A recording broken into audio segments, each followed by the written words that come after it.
Greetings, one and all. Welcome to yet another session of the Starfall Collective. I, of course, am your Dungeon Master, Josh, and I am joined, as always, by several good friends playing several mixed bag characters. Matt, why don't you tell us what character you're playing? Hi, my name is Matthew Talamini. I am a writer and web developer based in Providence, Rhode Island. You can find my stuff at MatthewTalamini.com. That's Matthew, TALAMINI.com. I play the High Elf Warlock Crocular, an artiste of the highest caliber. Excellent. And tonight we are joined by LT. LT, would you like to introduce yourself and tell us who you're playing tonight? Hi, I'm LT. I'm playing as Jim, an orderly at the High Sanitarium who was caught in a magical accident that almost killed him and left him with uncontrollable magic powers and a lingering weakness in his body. Excellent. And we are joined by Jacob. Would you like to introduce yourself and tell us who you are playing tonight? Of course. Hi, I'm Jacob Burbridge. I'm the son of last season's DM, and I am playing We'll call him Poe for now. It's a Latin word that I just picked because it means something in Latin. And he is a tiefling that believes that his tieflingness is really a divine curse and that he gotta repent for that. So... Excellent. Very good. Very good. So, when last we played, you guys were in the dreamscape and faced some profound evil and some great difficulties. You managed to escape on your unicorns and woke up from the dreamscape, were pulled from the magical crystal artifacts, or those magical crystal artifacts that were on your heads were pulled off and you came to in the real world, and you had a decompression / integration session with Brick where the talking stick was passed, and there was some amount of confusion as to how all this could have possibly happened. Brick were concerned. Do you guys remember anything that they said about that? They seemed to say that there was some sort of dark Karenic energy which had infiltrated the simulation and had begun distorting it and causing the unpleasantness we encountered. It was limiting their ability to manifest also. Indeed. One of the hallmarks of Karen in the dreamscape is a scenario similar to the one that you experienced with the fawn, with the satyr. There was enforced madness. Once you came into his presence, you all seemed to have been sucked into this little maelstrom of chaotic disillusionment or madness, where thoughts came into your mind that weren't just things that you perceived, but drives that you felt compelled to follow. So all of these combined point to, indeed, the evil influence of Karen. How and why and to what effect, they do not yet understand. So all of you retire to your rooms after taking your evening snack and having some downtime. When you awake in the morning, you recall, as you rise out of bed, you recall the dream that you had, and as you compare notes later in the day, you may well realize that you all had the same one. At night, you dream of a woman in white silk holding a bowl above her head. A thirsty boy hides in the rocks beneath her feet. A warrior woman fires a bow into the sky, and the arrow falls, piercing the bowl, sending cascades of water onto the rocks. The boy in the rocks drinks deeply. LT, when you're wakes up, he looks in the mirror, and for a split second, he sees a white flowing beard on his face, and you cry out in shock and go to swat at it. Your hand touches nothing, and the illusion fades. What kind of face does Jim see in the mirror as he grooms himself in the morning? Jim almost doesn't recognize himself. He's become sort of gaunt and emaciated because of his sickness and the anxiety. He doesn't eat as much anymore. He's very thin, but he used to be a big, strong fellow. So Okay. he's kind of missing himself in the mirror. So maybe his skin is a little baggy, a little He's wrinkly. a little baggy and kind of sunken in, and his hair is he's kind of messy and short, brown hair. So as He's just he not is, keeping himself up very well. so does he even bother to like brush his teeth and wash his face Oh, yeah. in the little basin and He bowl? does. He just doesn't make all the effort all the way. Okay. Right. So do we see any signs of He's trying. sickness or weakness aside from his physical appearance? Does he have any kind of ailments? No, it's mostly like a tiredness that Okay. kind of is on him all the time. So he always has dark rings around his Yeah, eyes, Maybe always dark eye. Yeah. a sloop and a droop to his Doesn't posture. Sleep super well. Yeah. Okay. Jacob, when your character Poe wakes up in the morning and he looks into the mirror, he realizes something's unsettling about his own visage. And after a moment, you realize your eyes are not the right. You blink them, you rub your eye sockets, and you look more closely. And what color are your eyes naturally? A putrid shade of greenish red. Nasty. Okay. Yeah. So what kind of horns does he have? He has like really he has they jut out from the front of his forehead and then curl back along the back of his head. So he can't exactly look up without poking the back of his neck, which is Okay. quite hard for him. I think you probably have a little bit extra range of motion that you're not used to because they have in fact filed off the tips of your horns in the back. They don't let you run around with horns in a sand. That's rough. Yeah. Crocular, when you wake up and you stumble over to the mirror and you look up, you roll me a Constitution saving throw. All right, let's see. Con is +2. Crocular's kind of pretty sturdy. That's going to be 18 plus 2 is 20.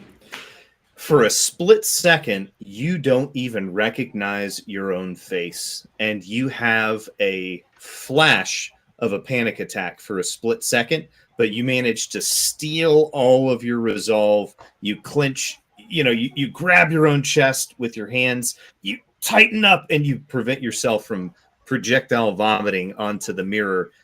And after a few moments, this passes, and you see the beautiful face of an inspired and insightful artist, your own lovely mug, just as it always is. Excellent. So after all of you finish your breakfast, which was slid underneath your door, this is pretty standard fare, you all make it your way to the Dreamatorium room where you have a morning session scheduled with Brick. But as you look in the room, you see Brick is not there, Rock is not there, and in fact, the panels for a number of these devices, the helmets, the chandelier up top, they seem to be opened, and you see loose wires, and you see a dozen different types of arcane and common tools scattered around on the floor. You see a small clockwork assistant pass blue arc sparkly little device to someone behind a booth, and you see a head pop out with a large pair of glossy blue goggles. and he says, "Oh, you boys here." Oh. What's happened to the machine? Oh, well, we've had various compromises with this, which is really quite shocking because I helped design it, and I'm, just truly, truly embarrassed to pieces that any harm would come to any of the patients here. Please forgive me. A small gnome walks up to the three of you and extends a hand. I am Master Thimbleby, a gnome engineer, mechanic, and tinkerer, at your service. And you are? Oh, I've heard of you. Hey, it's me, Jim. I work on the East Ward. Right, Jim. Well, you've been over on the East Ward for quite some time, haven't you? Been a while. And you are, sir? You won't have heard of me. I'm far too advanced. Advanced in what way? Artistically. You'll have to draw me a portrait sometime. One with a nice umbrella and a pair of galoshes. No, don't do that. Don't do that.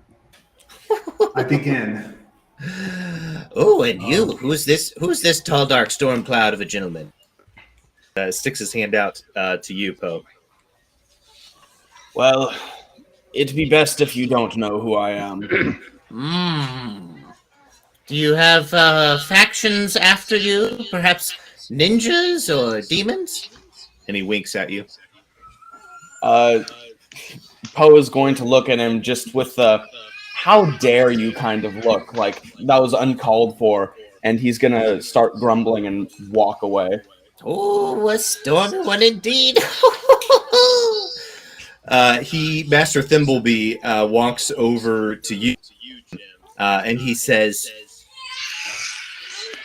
If we can't keep our own patients safe in here, what's the point of even bringing them to this place? You know, I don't like the idea of Karen fishing for our people. You know, she shouldn't be able to find them.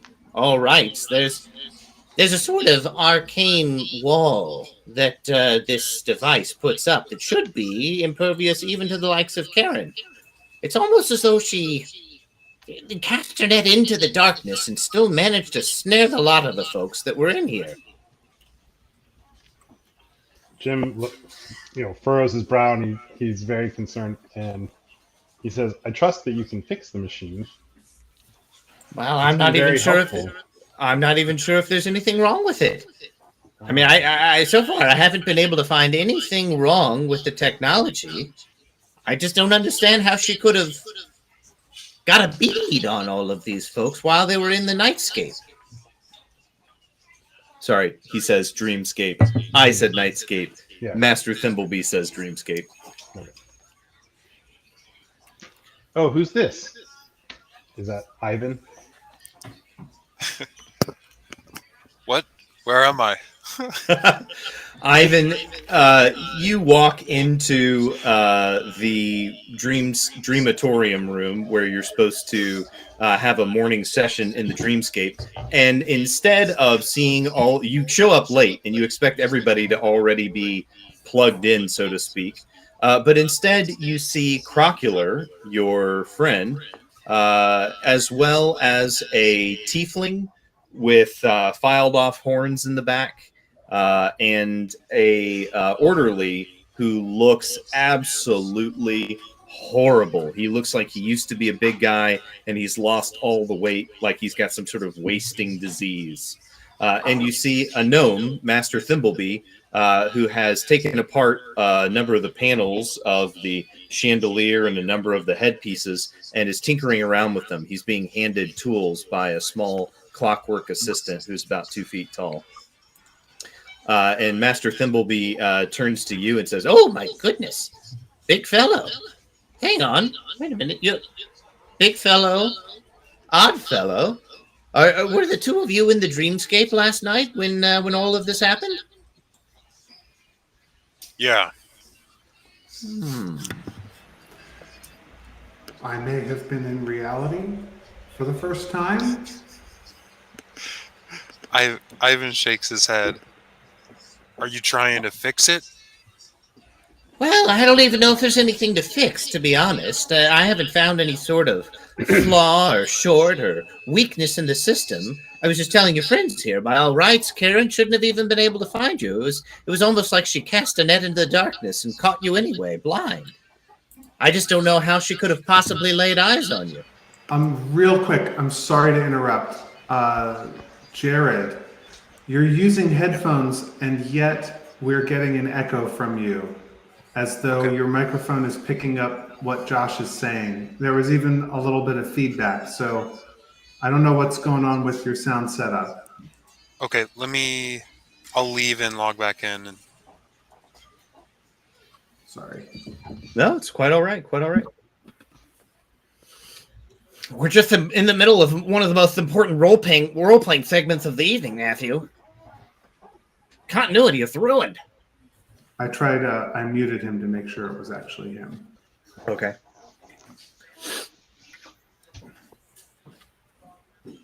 All good in the hood.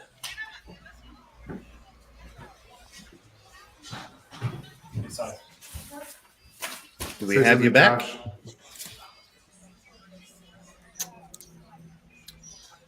Josh. Dang. I'm trying to do echo cancellation, but I guess I can't do it while we're already recording. Is there like a... That's usually what... I seem to always have this problem, and If you I always join, fix it by echo... if you join by while clicking the I don't have headphones on, it'll automatically toggle it for echo cancellation to be on, which is what I do. Okay, I'll do that. Cool, thanks. No problem. Call that a pro hacker move. Yeah, Real red hat stuff. figured out what the little button actually means.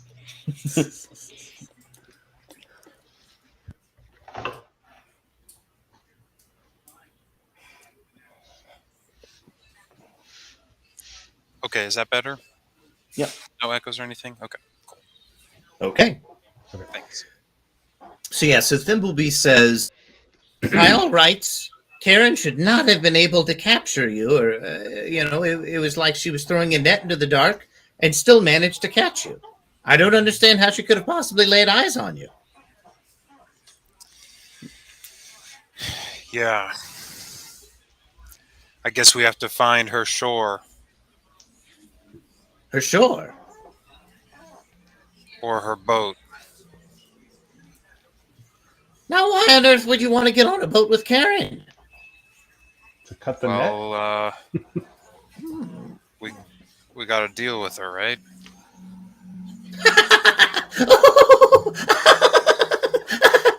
you see Master Thimblebee falls onto the floor and his little feet are kicking around up in the air as he's kind of squirming around on his back. You see tears are beginning to pool up in the edges of his goggles. He peels his goggles off his face and you see tears. Deal with Karen. Stop. He finally gets up and says, Young man, that is. And I certainly hope you come to the end of your healing journey here and get back out there where we need more folks like you. Spitting in the eye of Karen. Maybe you'll deal with her one day. you see he chair. I hand him the sketch that I started 10 minutes ago. Uh-huh. And it's him lying on his back like he just was, but his goggles are lying on the floor, and where his eyes should be, there are umbrellas sticking out. Nice. And there's like rain running off of the umbrellas onto his cheeks. You see that he stops crying and he kind of holds his breath and holds a hand to his chest and looks at it for a while. And you can see he's a little emotional. He says, Young man, this is just one of the most beautiful portraits I've ever seen. Here, for your troubles. It's and extremely disturbing. He places a into your hand. I'll add it to my Jim inventory. says, when do you think we can use the machine again? Crocular drew me a portrait last week, and I've only just stopped having nightmares. It's an improvement, but I can credit it to the machine. Well, they say that the best way to get over it is to get back on the horse or get back in the boat, so to say, once a wave has washed you over. I can offer you the use of one of the nursery dreamatorium devices. That's in its own little pocket plane, so it's virtually Aaron or anyone from the outside to get into it. You really only bring in what you take and the little dream stories that are loaded in there already. Jim breathes a sigh of relief. He says, but truly, if you have any knowledge or information that could help me fix this thing, I'm at my wit's end. I'm willing to take help from a monkey if it knows how to hand me a screw. And you hear the little clockwork thing give him an angry little buzz and beep. He says, I would never, ever replace you, Tiptoe. Ever. Under any reason. Don't worry. Honestly, if you have a monkey that's better at handing people things than him, just let me know, please. Is there anything that you need to work on the machine? I mean, I have all of the mechanical parts I could possibly need here. Honestly, I was just hoping that, hoping against hope somehow, since you were in the dream, that you would know something I didn't know. But I suppose that's too much to ask.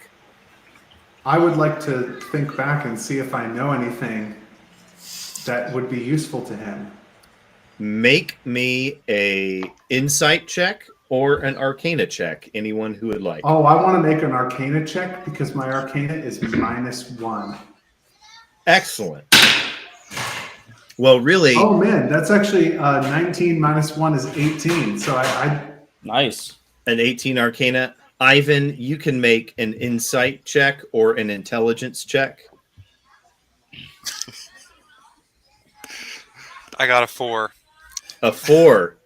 Yeah. You're like, well, we were in the dream. And so Matthew, with an 18, something keys off. He says, Karen saw you.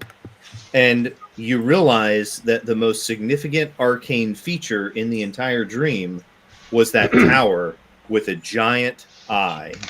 So you begin to, you have the idea that probably if you tell this guy about that eye, that's at least the closest thing you've got to something helpful. It's a good idea. I draw it and I give him a picture of it. Or better yet, I use my illusion magic to make a scale model of it in front of us. Whoa, what a hideous contraption! That's abominable. You see him get down on his hands and knees and kind of look in the little base of the tower, and he looks at the little because down in the bottom you've created the little homunculus goat man with its eye fused to the base of the telescoping spyglass shaft. And he gets up and he looks at it and he says, Yes, if Karen had an ongoing and established tower in the dreamscape, that would indeed give her the opportunity to see, but that doesn't explain how she could have seen you all. You see, all of you are warded and occluded very carefully. There would have to be something inside of you or something on you, something hidden. It still doesn't add up. But it does help. It does help. Thank you, young man. Thank you. Putting cups on me for a week, all of you. You see him kind of pacing around with his arms folded. Every now and then he kind of taps on his teeth or starts pulling on his hair, and he stomps his foot and he says, no, this is no good. I can't think when there's other people around. You all get out of here. Go down to the nursery and remember, putting cups on me. Get out of here. And you see he pulls out some chalk and he starts scrawling diagrams and whatnot onto the ground, drawing a big picture of a tower, and you see him start drawing arrows to and from. He catches you kind of looking in the. Ow! Get! All right. Come on, guys. Let's go to the nursery dreamatorium. As you get to the nursery, go ahead, Ivan. What? Ivan goes. Okay.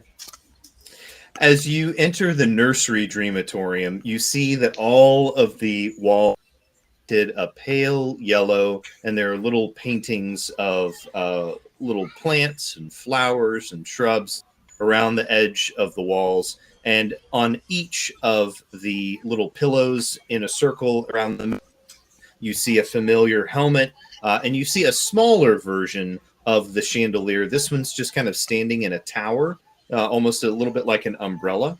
And you see that there are cables that run to each of the helmets. Where's our therapist? Is it Brick for today?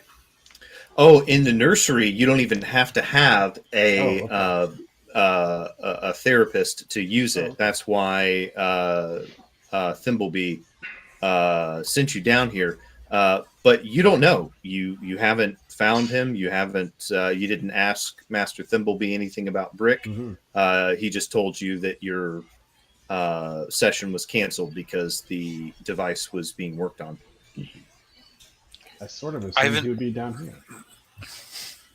Ivan thinks back to previous uses of this and tries to remember, have I ever used this? And if so, how do we get out of it once we've got in? You know that it should be as simple as just all of you leaving together. You just all kind of wake up together. You all just choose to leave. You know that there will be a door that you'll be able to open up and go out of, and you'll be able to leave. Poe is going to shamble over to the you just described it, the chandelier thing, and just sit down and sort of put the helmet on.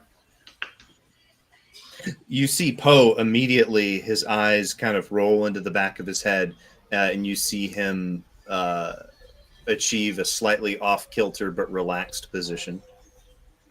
I just like to check to see if he seems like that's normal. Yeah. Okay. When people are using the device, they typically will have some sort of distressed. Jim's a little worried that he might be distressed or something, so he's like, okay, if that looks safe, then Jim would also go in. Okay. Crocular approaches Boslin? No, Poe. Poe, yeah. Crocular takes one of Poe's limp hands and puts it under his butt, so he's sitting on it, so that when he wakes it up he'll have pins and needles for a bed.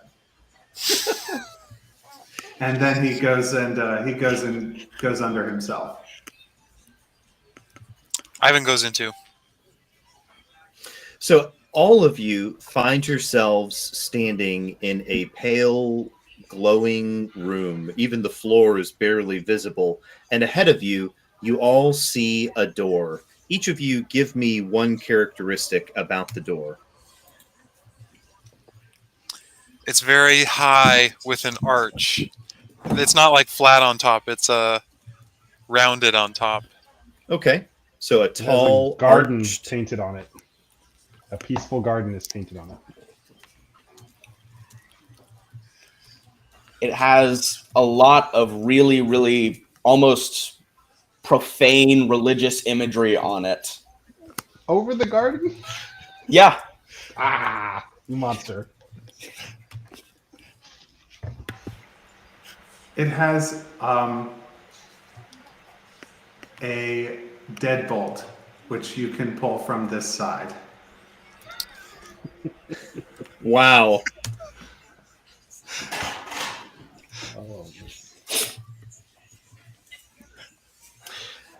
That was a good touch. It's also with knives. Yeah, before you see a tall arched door with a peaceful garden mural, and the garden is full of profane cherubs doing lewd things, imps doing good things, and the door has a massive deadbolt that you see can be closed from this side that you stand on. Who opens the door? Oh, Ivan. Jim's ready to go. I bolt it shut. He wants some peace. No, Crocula. So Please. Just too want to late. make sure it works. Click. And Ivan begin to step forward to open the door. Crocular jumps forward eagerly and snatches the deadbolt shut, and then kind of gives you all a weird grin and snicks it back open again. All Just right. for the sake of peace of mind, it does in fact work. Okay. I would like to make sure that Crocula goes through before me. Excellent. So, Yes, Jim, you I open the hesitate a door bit. for Crocular and hesitate, and Usher gesture for Crocular to enter. Poe will go in if Crocula doesn't, just sort of shambling forward. I'm gonna try a trick that if you even let me do it, Dungeon Master, you should make me roll for it. But I can cast Silent Image just anytime I want. So I'm gonna make a silent image that is opaque, and it looks exactly like the door. And I'm gonna put that like 2 feet in front of the door. And then I'm going to go in the door so that whoever's inside can't see me, because there's a silent image of a door in front of me, as though, from the other side, as though visually as though the door had never been opened. And I can just sort of peek my head over just If you've got the spell slots for it, you're more than welcome. However, everyone's going to see you doing it. But we open the door, up it goes. As soon as I see the back side of the door, Okay. I make the thing that looks just like a shoop. Then, So somebody would have to, if they're watching the door, they would see this. But otherwise, then you can make me an Arcana check in lieu of a performance. great. Here's Arcana. 9. It doesn't take me spell slots to use Silent Image because of a Warlock thing Sure. that I took. Absolutely. So all of you see a blurred and false, flawed version of the door appear notably closer to you than the real door. And for all of you that know Crocular and have spent any time with him in the Dreamscape, this is a familiar bit of trickery. Right, I don't think any of you have a passive perception lower than 9. Mine's 8. But Oh, I'm not trying I to also trick saw them. Oh, I see. I'm not trying to trick these guys. I'm trying to trick whoever's inside. On the other side. I want to put a fake door, a fake back of the door on the other side, so that whoever's in there Oh. I can't see me misunderstood. go in. I misunderstood. In So that I just case, open the door just enough so that I can see the back side of it, so that I can copy it. gotcha. Okay. In that case, what is your spell save DC? Yeah. 13. 13. Very good. Give me just a second.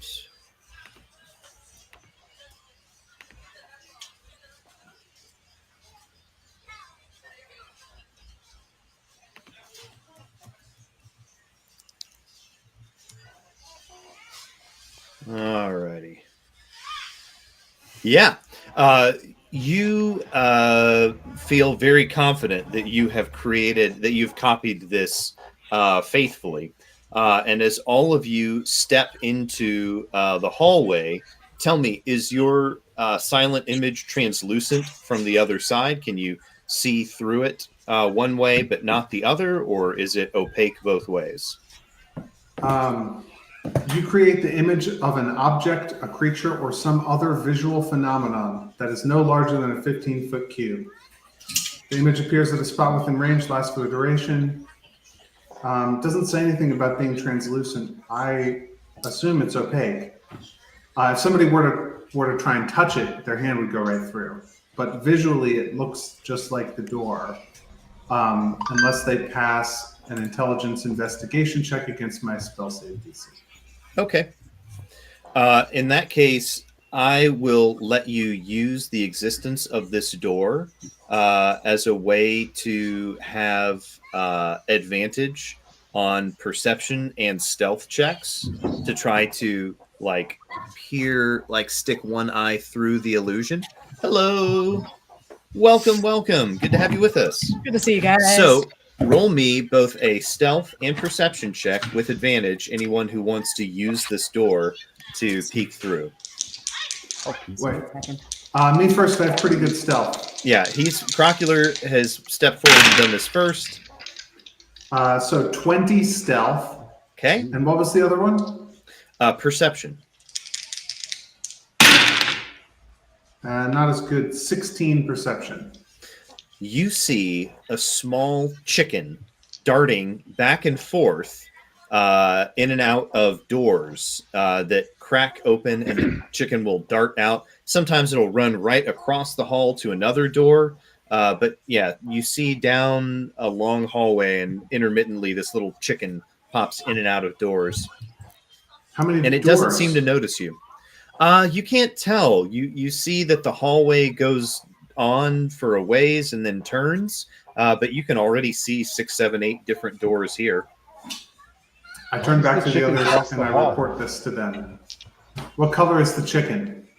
It looks to be sort of the base of the chicken's coat is like a rusty sort of brown, and it has little black flecks throughout, and it has a big red comb. Oh, a rooster. No, it's a chicken, but it has a comb as I well. don't know birds very well. I turn back to the others and I say, "There's a brown chicken, lots of doors, the hallway vanishing into the distance. It's like something I dreamed." Ivan walks through and tries to get the chicken, rolling a natural 1 for animal handling. Okay. You see Ivan clapping his hands loudly. Here, chicken, chicken, chicken. Come here, friend. And the chicken. And it's a natural one, so then the chicken gets him. Yeah, and it goes tearing off down the hall. What did you say, Aaron? It's a natural one, so then the chicken gets him. You see Ivan on a leash? So, Veda, when you wake up in the morning, you go to brush your teeth, and when you open your mouth and you pull your lips back to brush your teeth, you gasp in horror as you see crude, ugly, large, oversized canines and teeth that do not look right in your own mouth. You immediately startle, scream, and when you go to look again and you lift up your gums, your teeth all look the same. They look normal. You don't know why, but it's extremely disconcerting. It takes you a good 15 minutes to kind of shake how, disorienting that felt to have that sense of continuity of self taken from you in a moment. Are we in a dream right now? No, this is when you wake up in the morning. But as you walk down the hallway towards your morning group dreamscape session, suddenly you see some water being poured by somebody else in a cup, and you remember that you had a dream last night of a woman in white silk holding a large bowl of water aloft, and below her feet, down in these rocks, you saw a little boy who was extremely thirsty and dusty and covered in dark clothing, and he was hiding in the rocks. And you saw a large warrior woman point a bow up into the sky, fire the arrow up, and as it comes down, it falls into the bowl, pierces it, and water cascades down onto the rocks. And you see the little boy begin drinking this spillway of water coming from the bowl. As you get to the dreamatorium room, you see a gnome scribbling furiously on the ground. You see he's drawn a picture of a huge tower with a huge eye at the top of it, and you immediately roll me a intelligence check or a history check.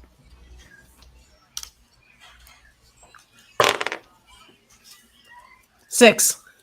Yeah, you immediately realize that this guy is in the middle of something, and do you interrupt him and ask what he's doing? Do you question him? Because he has decommissioned the chandelier and more than half of the helmets. You see that they've got their panels opened up and there are wires hanging out. You see there's about a dozen different tools, arcane and common tools scattered around the floor. And you see a small construct standing at the doorway in front of your feet. You didn't notice because you have to look pretty much straight down, and you see he's got his little arms crossed and he's staring up at you as though, daring you to try to enter the room. I do immediately enter the room, nudging him aside with my left foot. You see the little clockwork device. You see some steam hisses out, and you hear some little whistles and clicks.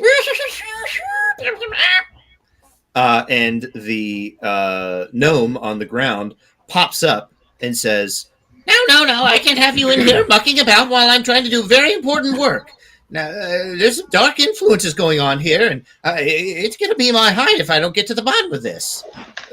Now, unless you've got some sort of special magical insight and a way to keep Karen out of the dreamscape, I suggest you ski-daddle on down to the nursery dreamatorium, young woman. I scowl at him derisively and walk like counterclockwise around the room, just kind of meandering, several pivots, a lot of body motion going on so that he has something to look at other than my hand, because I'm going to try and swipe one of the crystals. Oh, okay.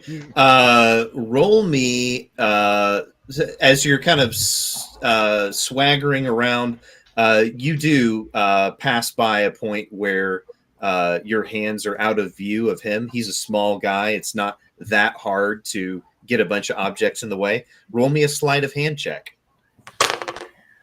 16. Okay. Hold on just one second. Oh, yeah. You wait until you see that his goggles are fogging up and he has to take them off every little bit and put them back on. And when you see his goggles fog up completely, you just snatch one of the crystals and stick it in your pocket. If you have inventory, write down one helmet crystal.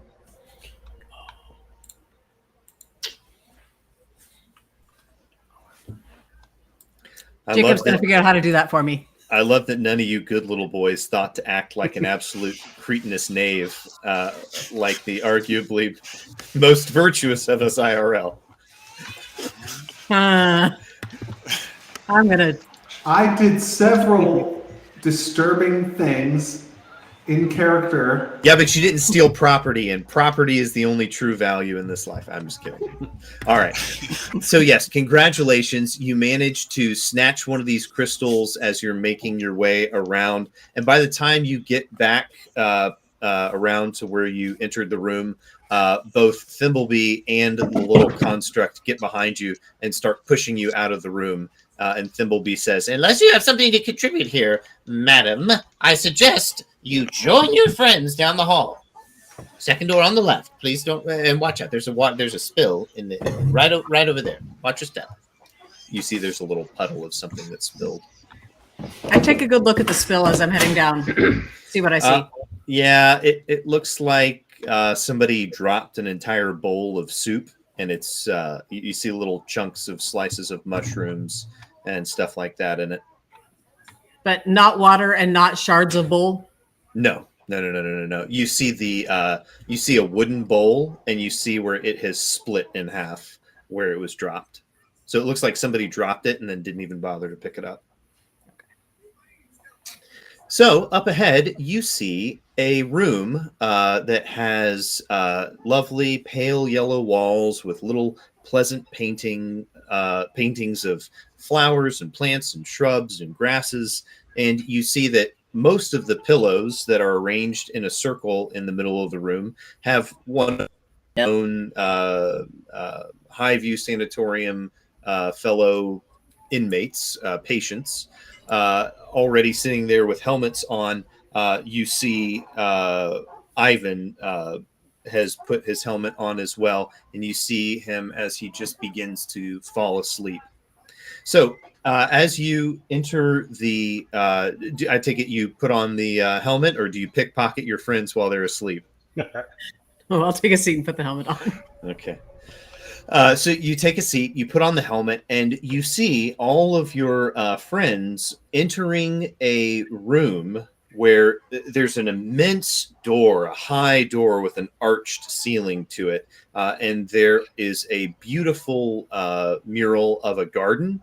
And throughout this garden, you see little cherubs that are doing naughty things and little imps that are being very virtuous. And you see this immense iron deadbolt on the door that's not engaged, but you see everybody walk into the room, and you see in the room a little ways, there's another copy of the door that they're standing between the two doors. You're not quite sure what's going on here.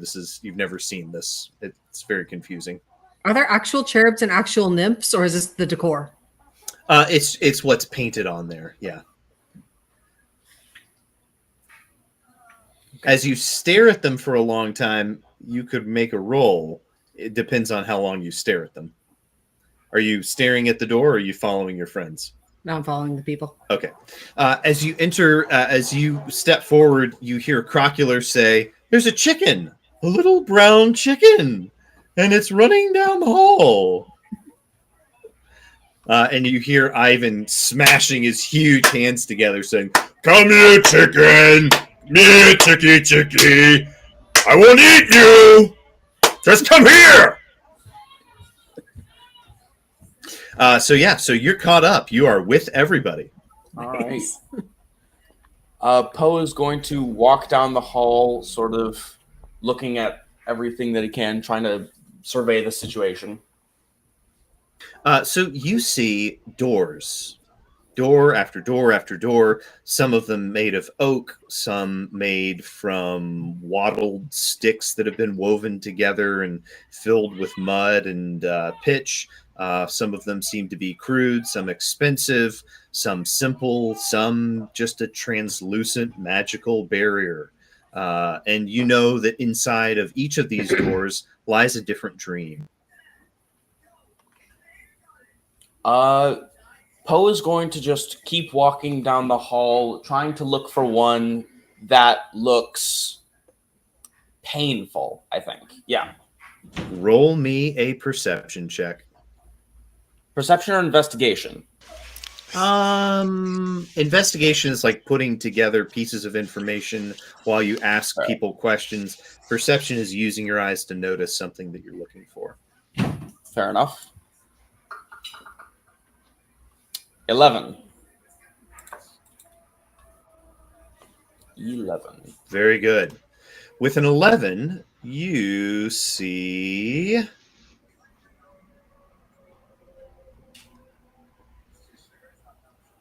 Please pretend as though I am giving this answer nearly immediately. Ivan, that's on you with your editing. Yeah. You see one with large golden stalks of corn all over it, and two large scythes crossed. And those scythes look quite sharp. All right. Poe is going to look back down the hall to where everyone is, and he's going to sort of do a grumbly shout to them. I'm off to repent. If you need me, I'll be in here. And he opens the door and starts walking into it, assuming that there's not anything deliberately trying to attack him as soon as he opens the door. Sure. All of you find yourselves creeping around on the ground, on your elbows, on your bellies, dragging through the dirt.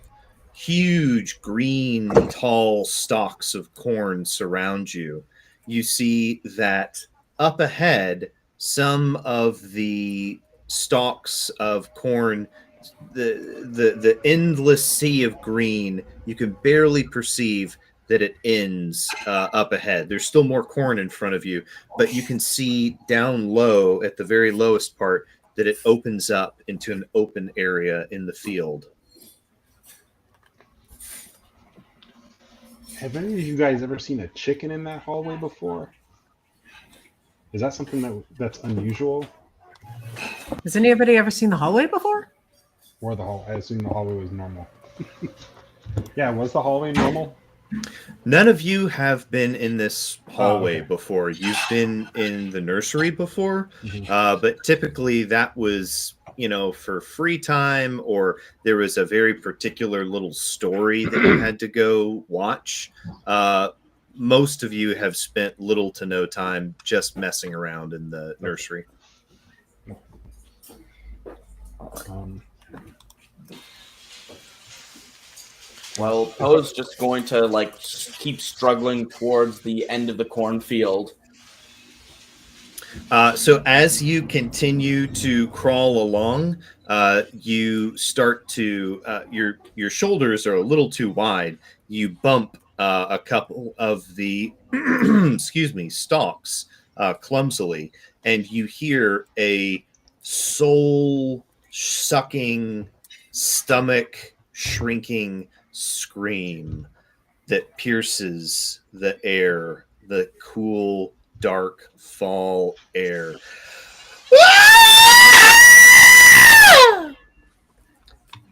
And all of you roll a wisdom saving throw. All right. Oh no! Oh, that's my worst one. Oh, 13 for me. Plus one. I see it. 11. Not 15. bad. Let's see. 10. Wah, wah. 9 for Ivan. And Jim? 13. Okay.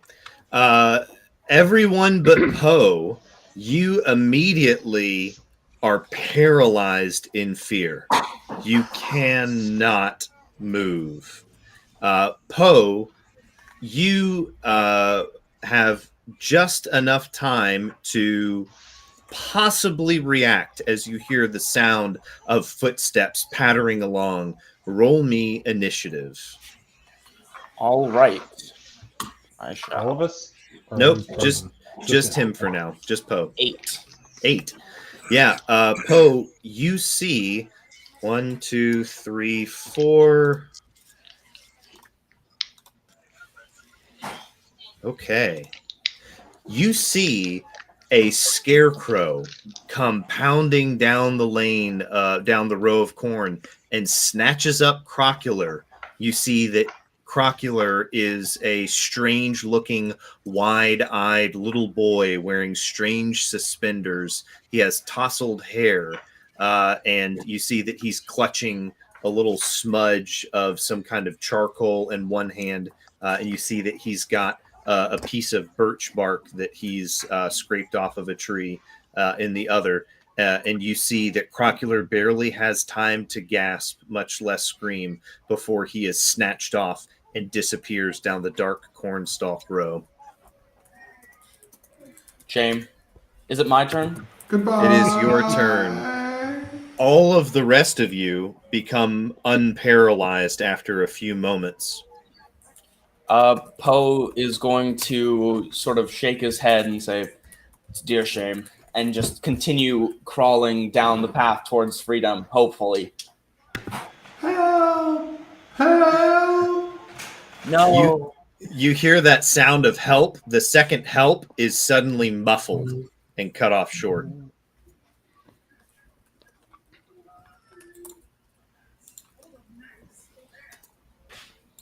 A scarecrow. Guys, we should probably go find Crocular. That seems like maybe the idea for this story.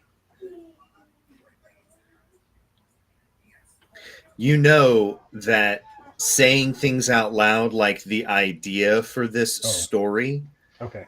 has a way of backfiring on you. Okay. So This is kind of, and maybe you still say it because you're shaken up, but as soon as the words leave your mouth, you regret them instantly. You feel this icy shiver come down your spine.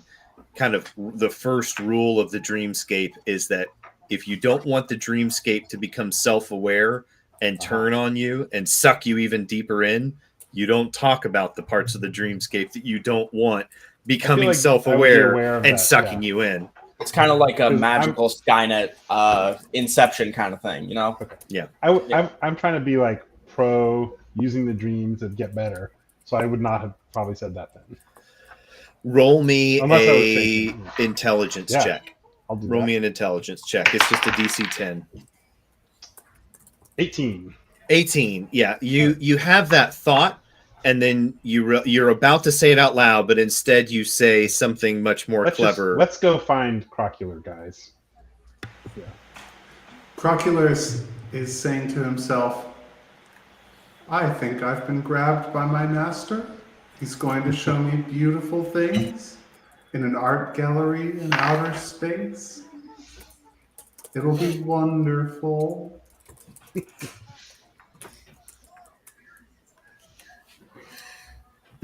I mean, it seems hopeful even for the dreamscape, but like, okay. Yeah, So- Veda is quickly crawling on Jim's quickly crawling heels in the direction of the last sound. Was it hitting the cornstalk that caused the screaming to happen? Is that kind of what we picked up? You noticed that it seemed to be pretty one and then the Okay. other. Like the Okay. Poe knocked one of the corn stalks with his shoulder as he was just clumsily Okay. crawling forward. I would like to try to go towards the clearing to get out of the corn in that case. So we can kind of see where we are and move freely. As you crawl closer, close to the opening of the corn that gives way into open field, you see that there's a large circular opening in the cornfield. And in the center of it, you see yet another scarecrow. It seems to be kind of it's facing away from you a little bit more than 90 degrees. And you see at its feet, there looks to be some sort of box made of a number of little slats of wood that have been tacked together. So there's gap between the slats, and you see something golden, like gold, in the crate. Does a scarecrow seem to be an object or a creature? Does it seem to be alive, basically? The one that you're looking at? Yeah, the one that I'm looking at. It isn't moving. All right. I'm gonna go get the box. Do I have to go in front of it to get the box? Yes, the box is out in front of it, about 3 feet in front of it at its feet. Poe would also like to crawl towards the clearing, by the way. Okay. So hang on, pause right there. Does everybody creep forward to the edge of the clearing so that you're all seeing the same thing? Probably. I don't know where I am. Yeah, we'll get to you in just a minute. In the Deep Space Art Gallery, perhaps? You're muted. Jared, you're mute. Once Ivan shakes off, it sounds like Ivan is behind a few people, but once he shakes off his scare, he stands up and looks around for Crocular. Okay, if you stand up just a few moments after this happens, you can make me a perception check or a nature check.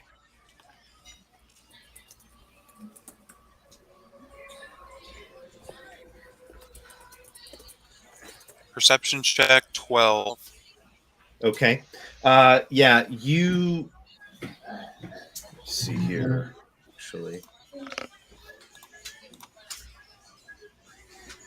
Yeah, you look down the corn row and you realize you didn't even see it disappear into the corn, so you don't even know which direction it ran in. You don't, like, you stop and you listen, but your friends are already crawling away, so there's a lot of noise nearby, and you don't see anything, you can't hear anything, unless you have some sort of smell ability that I don't know about. Crocular! Ivan yells out. Okay. As Ivan yells out Crocular, all of you that are on your bellies at the edge of the clearing, you see the head of the scarecrow that is standing up in the center. You see it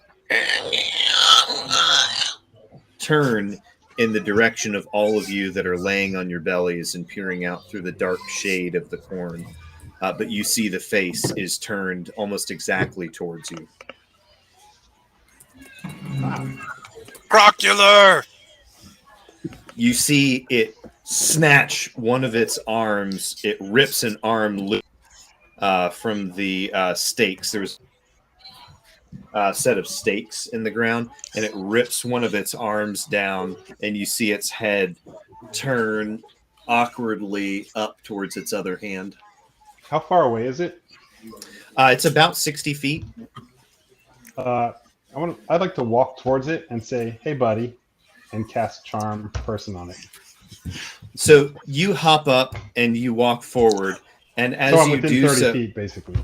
yeah, so you get about 30 feet away from it, and as you're walking towards it, saying, "Hey, buddy, hey," it rips its other arm down, and then it reaches down, and you see it flick these huge scythe-like blades out of each of its fingers, and it slashes at the bonds that were holding its legs, and it turns and it flings the blades out even longer. So now each blade coming off its finger is like 9-10 inches long, and it opens its mouth, and you see the darkness of the pits of hell in his mouth. His jaw drops about a foot and gets super wide.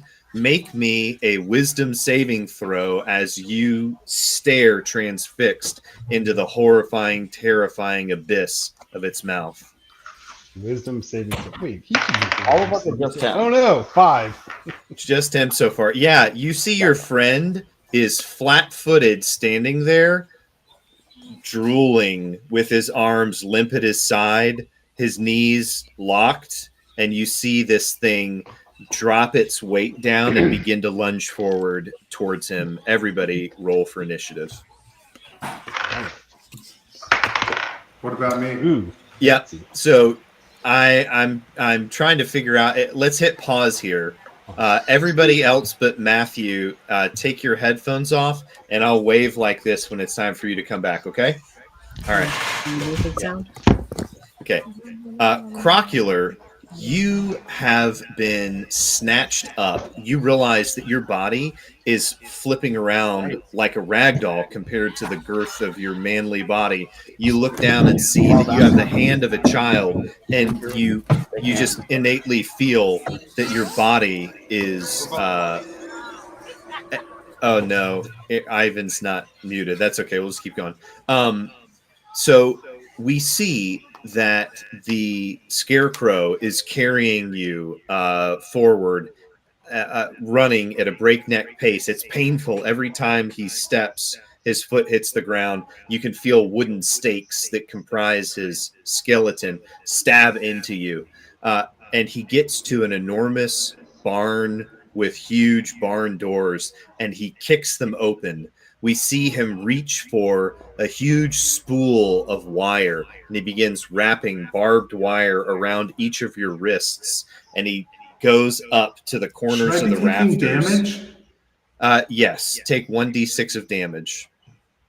Shouldn't have said that. Yeah, well, I was just going to do it all at the end, but yeah. So he wraps more wire around another wrist. Take 4 damage.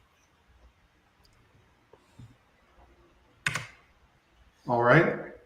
Now you are suspended off the ground with your toes hovering above the ground just a few inches. He comes behind you, grabs your feet, ties a rope around them, and takes that rope and drags you back up. So now you are suspended belly and face down, and below you, you see he rolls over this huge bucket, this huge barrel, and you see him come over underneath you, and he holds up a pig, and you hear these horrific bleeding, squealing sounds as these razor sharp iron fingers slash the pig open, and he dumps the blood into the bucket, and he then takes your face, and you feel him hook things into your eyelids and then hook those into the top of your skin, and you can feel that your eyelids have been held open by these fishing hooks as you stare down into this bucket of blood.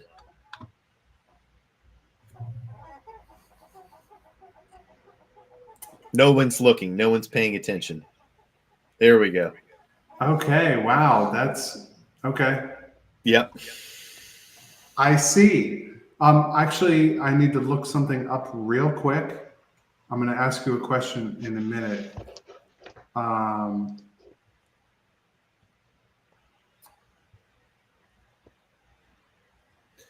I'm sorry. I apologize. I forgot to give you a chance here at the end. So you, all this time, you have had no ability to even resist or cry out.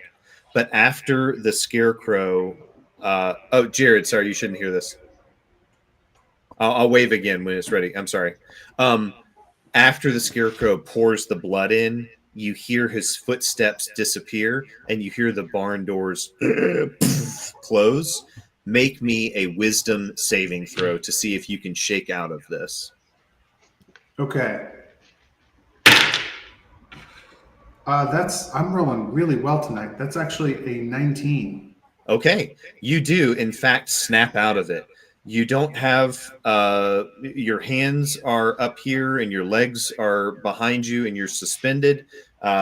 You have control of your faculties and little else. Is there anything that you can do from this position to save yourself?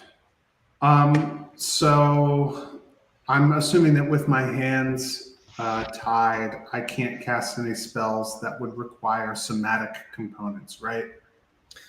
Not unless you could succeed on a DC 18 strength check to try to break free. So roll me that strength check to see if you can get out. That's not going to happen, but DC 18? Yeah. I have to roll a 20 because I have -2. But we'll see. Let's see. I struggle against my bonds for I'll just say a that minute. you can do it one for each hand. Oh, okay. Nope. Okay. And so that represents time of you struggling and straining and trying to twist your wrist to pull out of it. Yeah. It's not a creature that's binding me. Yeah, there is nothing. Oh, let's see. So all my spells target creatures, but I do have Eldritch Blast that I can cast without. Oh no, that takes somatic components too. Okay, never mind. You've spent time. I can't do anything. You've spent time struggling. While you're struggling, you have time to think. So if you come up with some sort of tactical idea when I cut back to you, you can do it. But for now, we're going to cut back to the action. Nothing. Okay. We're ready, Jared. We're ready. All right. Sehr gut. Willkommen. So, all of you rolled for initiative as you saw the scarecrow drop its weight and begin to lunge forwards towards Jim. Or Jim. I got 19. I got a 20. Okay. Nice. 23. Woo! Yeehaw! Oh, that's a good point. I've got 14. Hot diggity dog. Wait, you actually got a 14, Aaron? Yep. Okay. And who had the 19? Jim. Okay. What does Jim look like? He is a kind of thin and haggard looking human. Kind kind of brown hair that's not super well kempt, but he's trying. Poe, you have the first initiative. 30 feet away from you is your friend Jim, who is paralyzed with fear and is about to be eviscerated. And then 30 feet beyond him, a little less than 30 feet beyond him, is the Scarecrow. So the Scarecrow is about, let's call him 50 feet away. All right. Poe is going to leap upwards, sort of, and run over to Jim, and he is going to ready an attack. Hopefully, Okay. with his staff. Okay. With his staff? He's going to ready an attack with his staff to sort of be almost like a defensive help. Okay. Are you positioning yourself between Jim and the Scarecrow, or just next to him? If I can position him between Jim and the Scarecrow, I will, but I don't know. Yeah, it's an extra 5 feet. I'm not being pedantic about 5 feet. Yes, you rush just a little bit past him and are standing between him and the Scarecrow. Ivan, you heard the sound of commotion and terror from your friend Jim, but you know that that's through a little bit of corn. The sound is muffled. You know there's danger, but you don't know what. Okay, and I never heard any response from when I was calling. No, because remember, Crocular went, "Help! Help!" So you heard the sounds of his cries being stifled. Oh, that's when he first got grabbed. Okay, great. Okay, well, if I hear commotion, Ivan's gonna run up. So Ivan comes charging through the corn, and you see up ahead that Poe has planted himself between Jim, who is clearly paralyzed with terror, and a Scarecrow with immense 10-inch long, razor-sharp, steel-bladed fingers. And you see that it is lunging forward, running at Jim. Do you want to That's keep really dangerous. traveling further? Yeah, that's really dangerous. So as soon as Ivan sees that something, the floodgates of his latent bitterness and anger about decades of bygones that are not gone, he opens the floodgates and uses his action, I guess, to do a dash, and his bonus action to do the rage, so that he can get right up there, also in front of Jim. Okay. We see Ivan erupt into white light emerging from his eyes, and we see him draw his weapon. His skin, his body seems to be traumatized by going into this frenzy. There's, erratic, spastic surges of magical power showing up in different parts of his body, but after a few seconds it equalizes, and we see that he's a good 5-10% bigger than normal. All of his muscles are fully engorged. He seems to be even a couple of inches taller, and we see him charge forward, and he passes even Poe and Jim, and is now halfway between the Scarecrow and his friends. Jim, make me a wisdom saving throw. Oh, that was even worse. 3. Yeah, buddy. You are frightened and paralyzed. You cannot move from the spot. Attacks against you will automatically be criticals.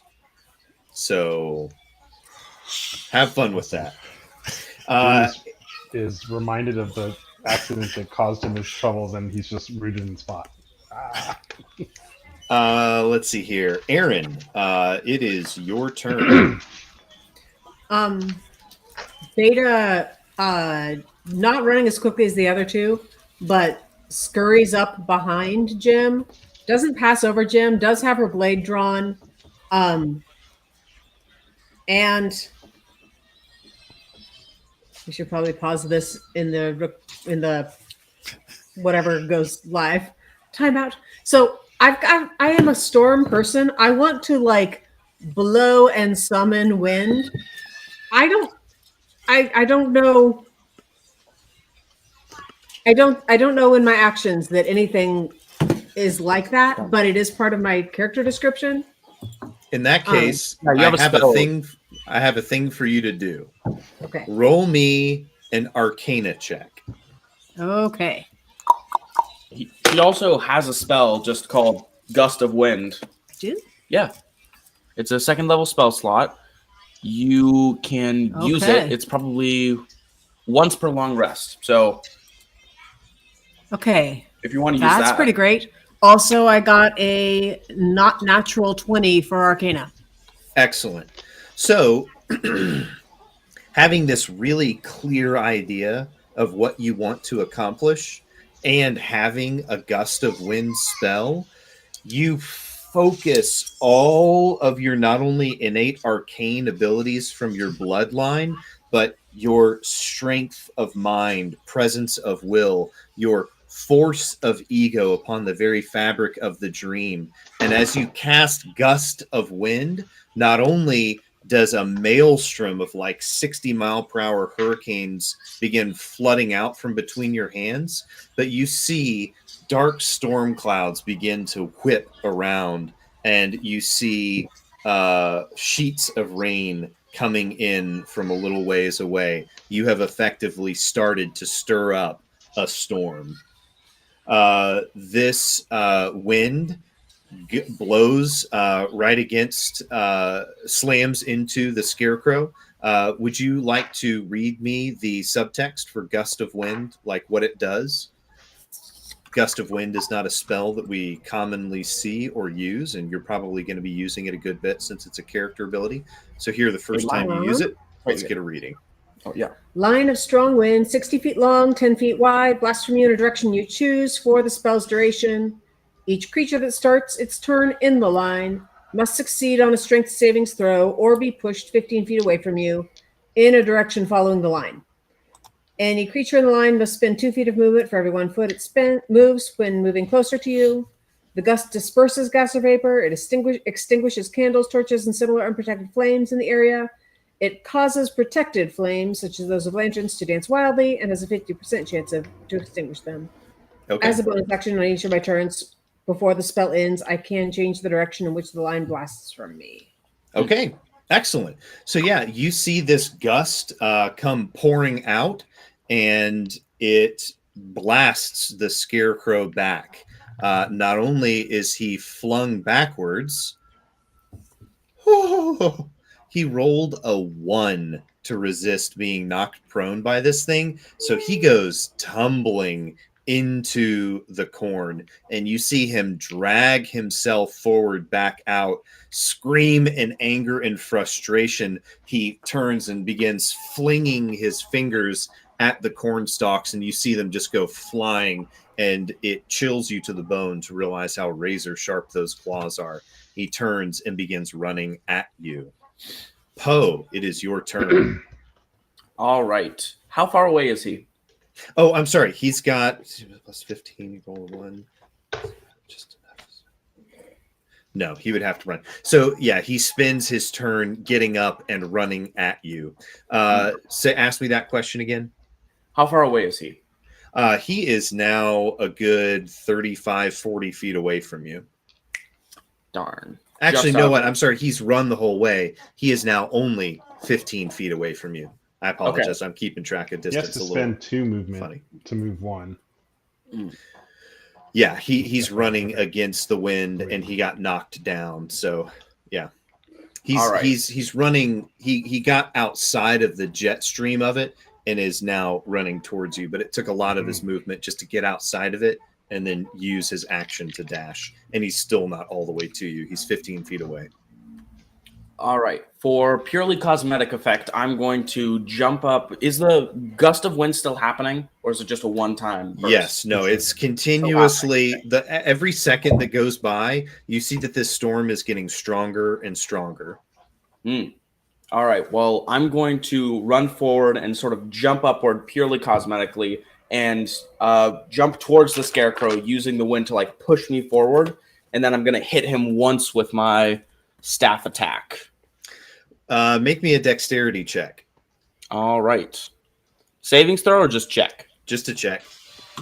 If you have athletics, you can use that, or if you have acrobatics, you can use that. Otherwise, just a strength check. Or sorry, otherwise just a dexterity check. I rolled a 13 plus 4 for acrobatics. That's a 17. Make your attack with advantage as you are hurled with supernatural force at your foe. All right. I'm also going to use my Flurry of Blows ability and expend a key point to do 2 extra bonus attacks. Let's see. A tiefling riding upon the furious, sentient, magical storm rage of the elf brings his shining fists to bear upon the scarecrow, and in a flurry, we see him strike. All right. 13 to hit. Is he 14? a tiefling or a panda? 14. Huh? Either or, Lily. Yes, 14 hits. Sweet. 13. 13 hits. Great. Just making sure. So you get 2 attacks? I do. Okay. And I'm going to attack. Ooh, nice. So 8 damage for that one. And then I make 2 unarmed strikes. Okay. That's a 19 for the first unarmed strike. That hits. And a 23 for the next one. That also hits. Great. So 3 damage for the first unarmed strike. Okay. And then 5 damage for the second one. Okay. Great. Excellent. And then I'm going to try and end my turn within about like 5 feet of the scarecrow. I want to be right up next to him. Okay. You are. Ivan. I am. Ivan's enraged. He's going to run up and do some frenzied attacking on this guy. He's actually going to go for non-critical damage, like try to cut off those scarecrow arms. Okay. A little dwarf voice is in his head. Okay. Great axe attack. Ooh, 9. That misses. And then the second one, You plow a deep furrow in the earth. 18. That hits.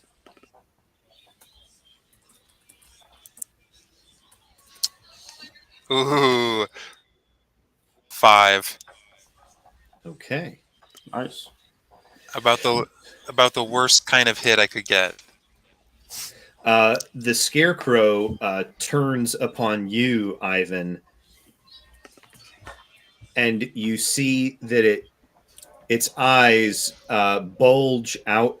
You see evil, blood-dripping eyes emerge from the dark sockets of this thing's headpiece.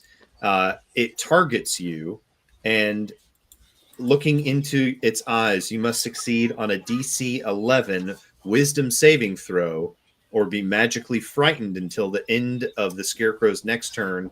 You will also be paralyzed if you fail. So make me a DC 16. 11 Wisdom save. I got 16. Okay. So you succeed on that. But still creepy. The scarecrow, all of this happens in just a moment, in just a flash. And it turns and lifts these huge claws at you, Poe, because you are right next to it. You've pummeled it recently. Tell me, does...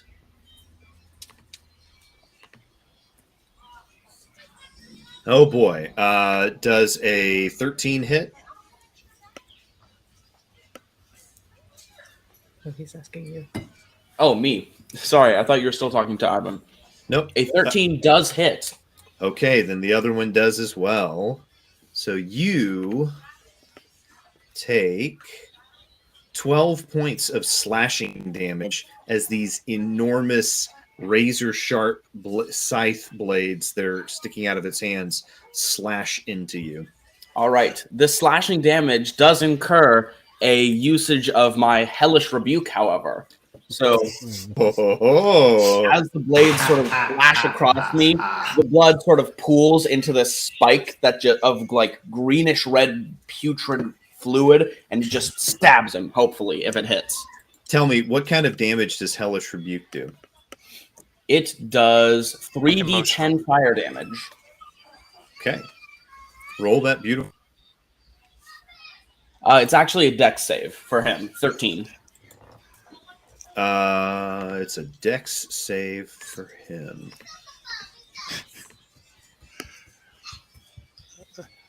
Well, let's see what his dexterity is. Up, he rolled an 11 and he gets a +1, so that's a 12. He fails. Yes. All right. So, yeah, that'll deal. Here, let me roll. Ooh, nice. 21 fire damage.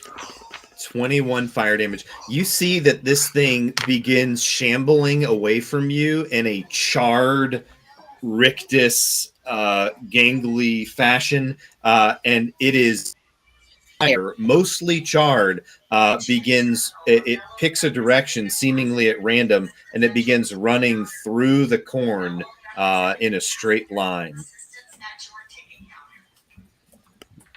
All right. All of you are out of initiative. Can I make another attempt at the thing I was trying to do before this battle? We are just about to get to you in just one sec. Okay. You know what? Yeah, so all of you, the scarecrow runs off, and it is running through the cornfield. The corn is green enough that it's not all in all catching fire, but you can clearly see his path because he is leaving a trail of charred green char to the greenery. If he's running in a straight line, I would direct my blow after him, trying to catch everything on fire.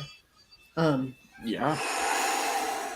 Okay, yeah, you send this conflagration out, and you see that added and abated by the flames, because he's got enough to him that he's really on fire. But as you blow those flames out, you see that the drier tops of the stalks catch flame, and you see that there is a fire that has caught, and it is spreading wide. But as the stalks begin to burn, you see that this fire is moving towards a large barn, and the fire is burning its way slowly to this barn. We cut back to Crocular. Crocular, you have been struggling against these bonds for a while, and you smell the smell of smoke. You see smoke begin pouring in at the edges of the barn building. Roll me a strength check to wriggle free, or whatever other device you may have to free yourself. Can I make that a sleight of hand check? Yes, you can. To try to wriggle out. Yeah. Real quick, should we be hearing this? You can hear just that part. All right. 10. Okay. Make me an Arcana check.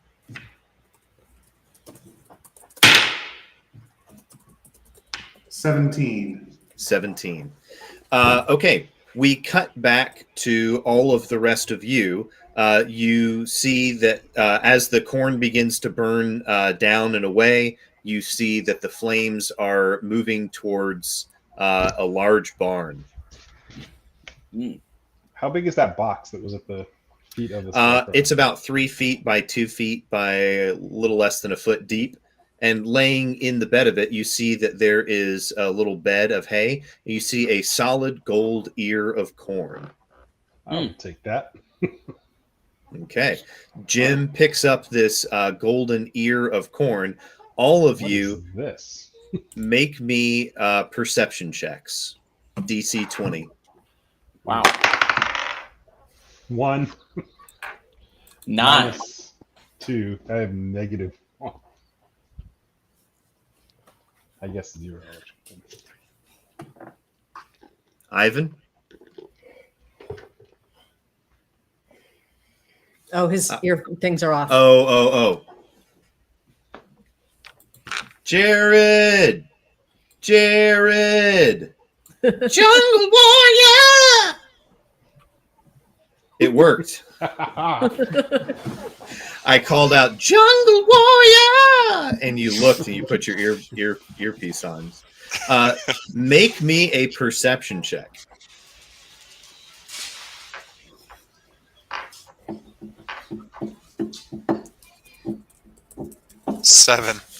Seven. Wow. Yeah. So all of you are standing there. Jim is holding a literal golden ear of corn, an ear of what appears to be solid gold. It appears to be quite heavy for Jim. Like he kind of Even hold it in his arms. But yeah, you see the flames lick towards this barn up ahead. So we perceive that he now has the corn. Oh yeah, all of you watched him lean over and pick it up. That's as good as our perception checks got us. All right.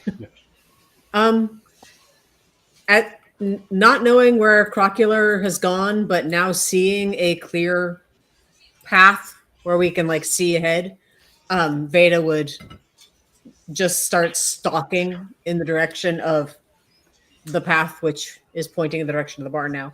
Yeah, continuing to point your hands in front of you, you use the air to just drive the flames away. So the flames burn a little bit hotter even at the edges of the curl of the vortex of your wind. But in the center of it, as you blow, it pushes everything to the side. So you literally blow a clear path forward. And you're able to emerge from the clearing. And you see a large barn. And around it in a circle, you see little toads hopping in a circle around the barn building. And each one of them appears to have some sort of little, like, a horn or an antler or a stick or a nail. They all have, or, a little tuft of grass. They all have things glued to their heads. And you see them hopping in sync in a circle around the building. And hey you guys. see, Oh, sorry. go ahead. And you see guys, coming a barn. Maybe my horses and carriage are in here. Throwing that out there. You see a small garden gnome, not a gnome like Thimblebee, but a small like garden gnome looking thing with a little fluffy white beard and razor sharp teeth, a little red pointy hat with a little shepherd's crook, and he seems to be nudging the frogs on as they go. And he turns you and throws the stick down, throws the stick up in the air, and you see him turn and flee into the corn stalks, and the toads disperse and run in every direction. What in the Sam Hill is this? Poe is going to sort of shamble over to the barn doors, see if there's anything inside. The barn door has an enormous beam that has been dropped into the door. Anybody who wants to participate, make me an athletics check to try to get this thing off, or one person can make it with advantage if other people help them. I'll let you decide. Does a 22 work? 22. Poe runs up, shoves the barbarian aside, throws a shoulder under the beam, and hoists and heaves it out in one fluid motion.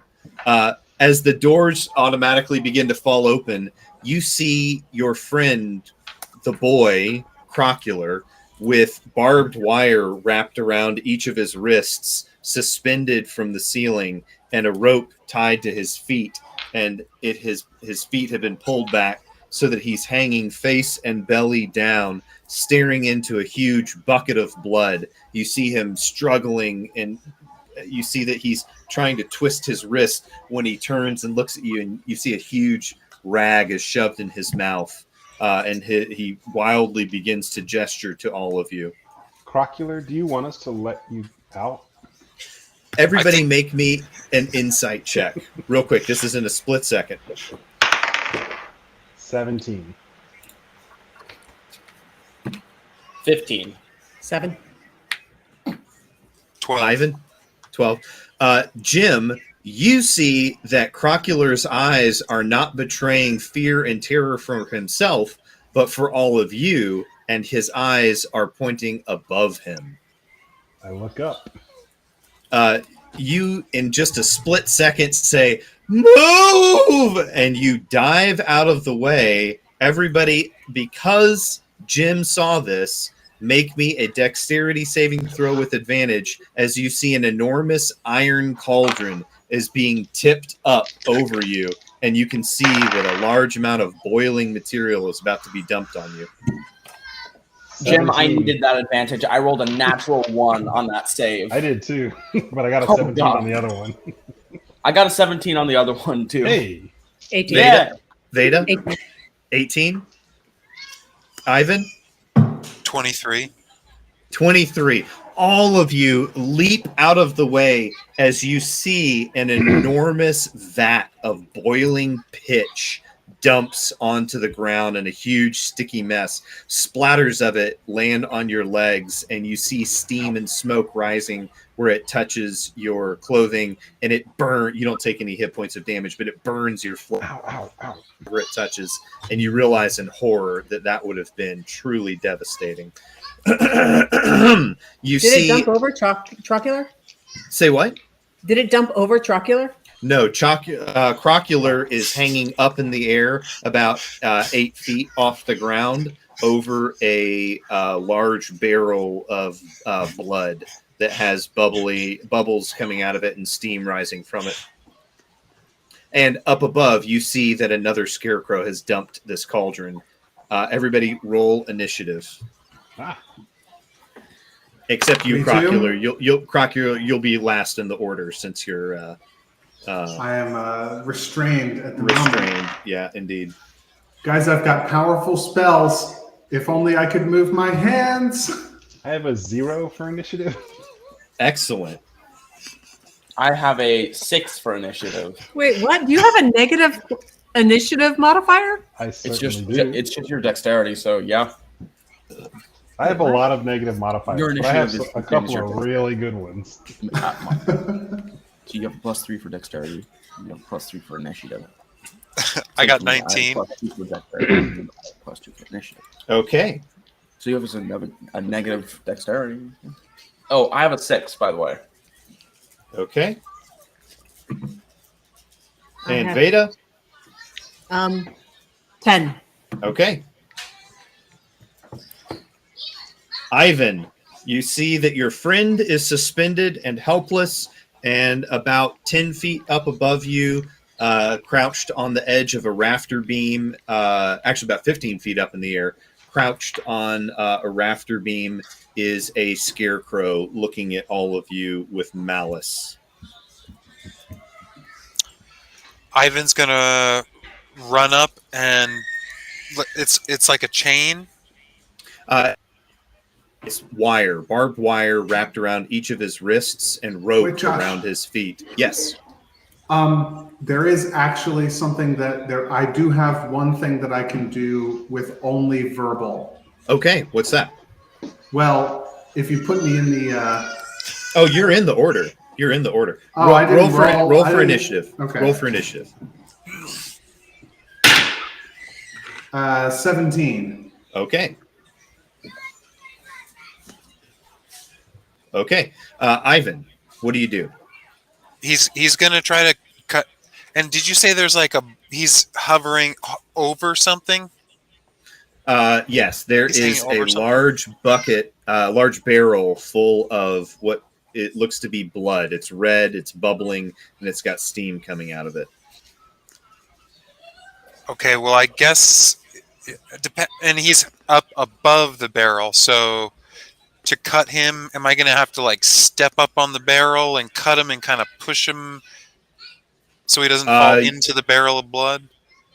If you were to just start cutting things, then there's a chance that he would fall in. If you jump on top of the barrel and free him like that, I would let you make a acrobatics or a dexterity check to try to get up on top of the barrel, and then you could do whatever you need to do from there. I'll do that. Okay. I'll say you can do both, just knowing that there are consequences to failure.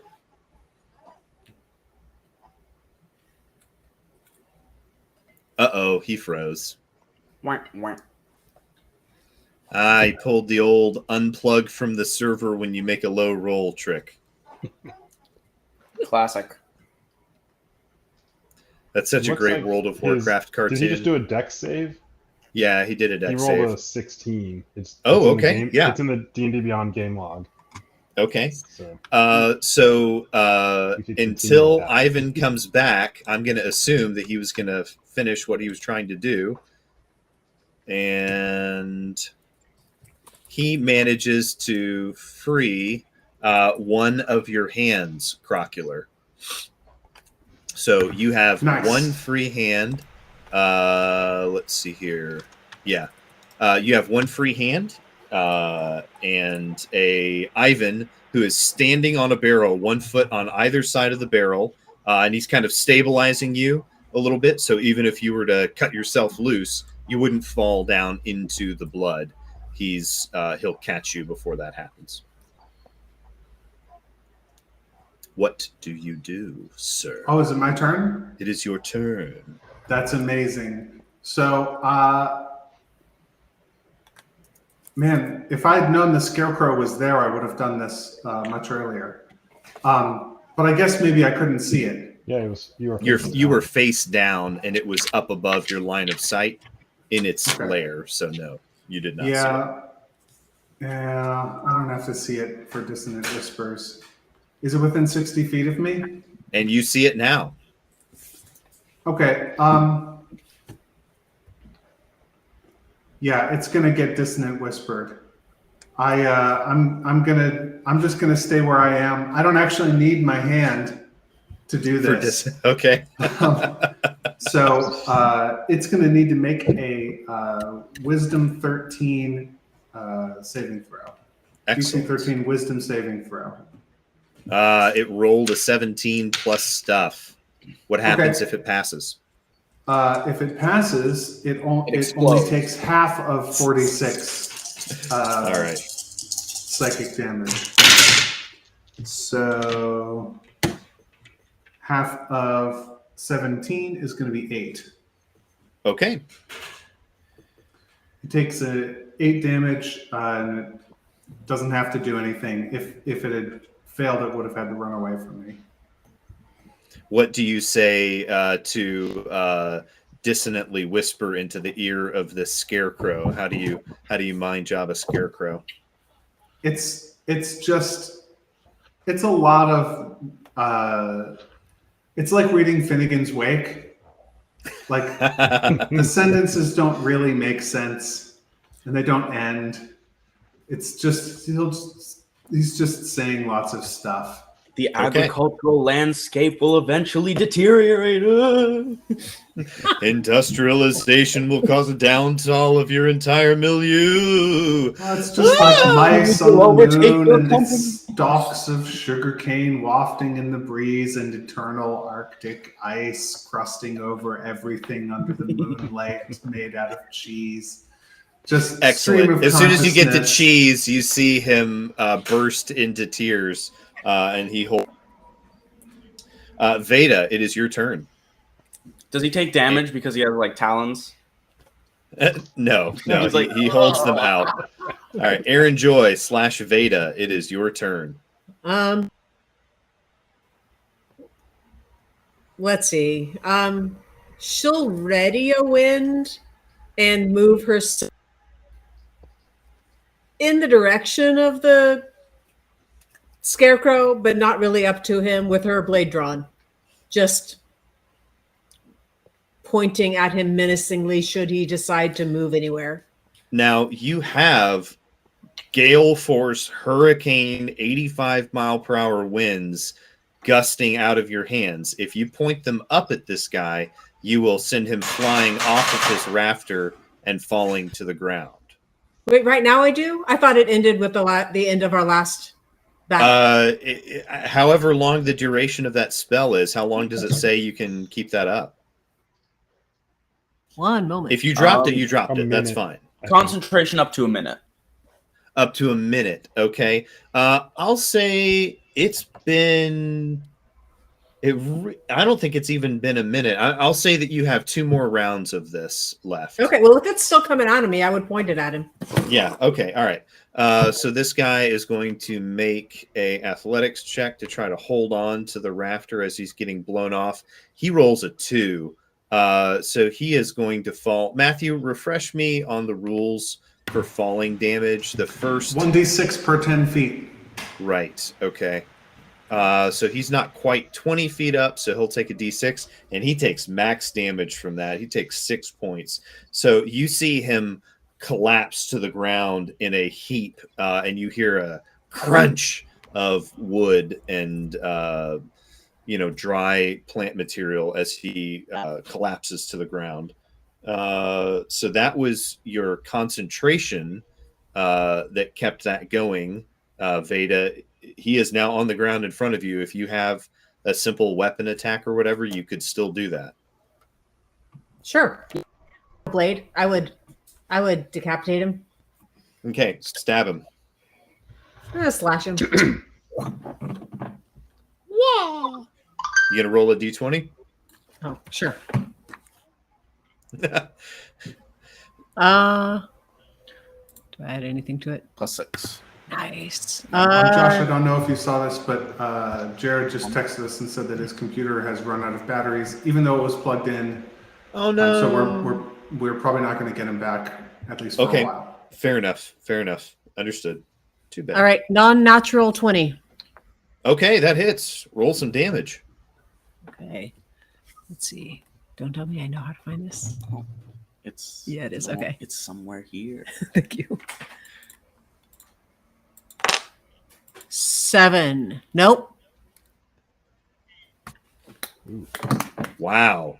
Yeah, you run this thing through into the center of him. You stab deep, and then you kind of saw your way up, and you split open a big part of his stuffing. You see red Icarus covered straw begins falling out of him in glops. Jacob. Yes. / Poe. Oh, indeed. How big is the barrel full of boiling blood? It is probably a good 40, 50 gallons. I mean, it's a big 3 foot wide, 4 foot tall barrel. It's, big 1 inch, 1.5 inch thick planks. And okay. Ivan is currently standing on it with 1 foot on either side of the top of the barrel. And is he literally just standing flat foot, jumped on top of it and planted a foot on either side, stood up straight, grabbed Crocular, snapped one of the wires holding one of his wrists, and is kind of holding on to him and fiddling with him. All right. In that case, I'll take a pot shot at the side of the barrel to sort of drain it out. So I'll get behind whichever side of the barrel has the least people near it. I'm going to get towards that side and then just start whacking away at the side of it. Okay. Yeah, fair enough. Roll to attack. Could I use a strength check actually for a equivalent?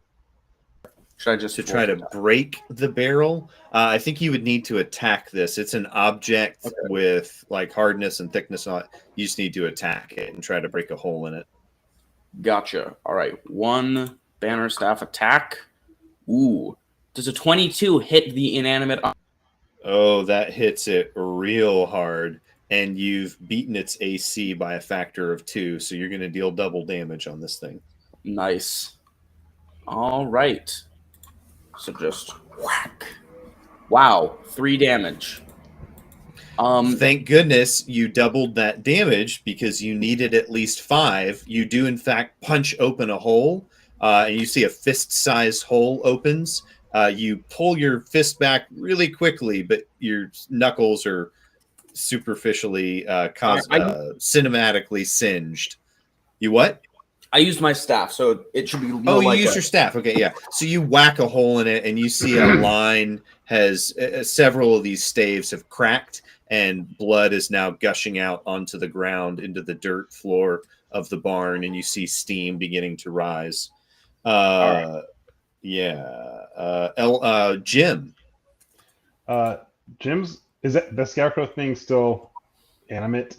It is still animate. Yes. Okay. I'm gonna kind of back away from it as best I can while staying in the barn and say, "You need to chill," and cast Chill Touch on it. Nice. Okay. Tell me, what did you do with the ear of corn? Are you holding it? Is it stashed in a pocket? Oh yeah, it. I would have put it in my pocket in the walk to the barn. Okay. Okay. So you're casting Chill Touch. Is that a dexterity saving throw for him or a touch attack for you? Ranged spell attack. Okay. Ranged spell attack. So you make the attack on him. I would like to use Lucky to roll that with advantage. Please do so. Oh, that's a 15. That hits. Great. Oops, I lost my button.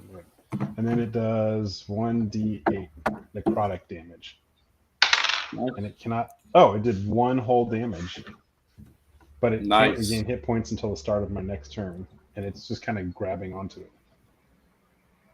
Okay. Okay. Very good. How many points of damage did you say it does? 1. 1. Right. You see Frost, the scarecrow, but it chuckles and thinks of harsh winter mornings that it has stood the test of. Ivan is still 2 feet on the barrel, still holding on to Crocular, and is going to try to free Crocular from his bonds. And he snaps off the wire with one hand, and you see him hold Crocular with one arm, and he reaches over and literally rips the rope out of rips it apart from where it's tied to the beam up in the rafters, and then jumps down and sets Crocular down next to him. So Crocular, you and Ivan are on the ground next to the barrel of blood. He hopped off in the opposite direction of the side where Poe gashed a hole in it, and it's glugging out into a big puddle. Crocular, it is your turn. Nice. I thank him. Thanks for that.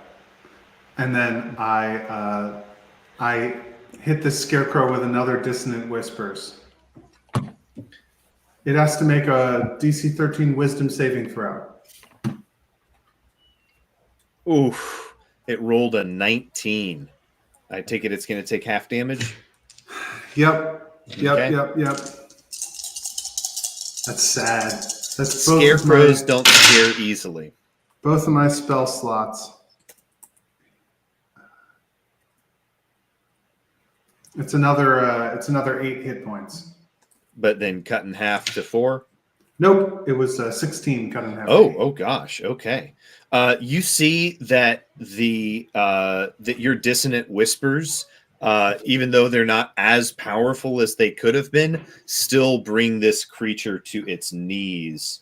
Veda, you see the scarecrow planting both of its hands down in the ground, trying to push itself up to steel itself for one final attack.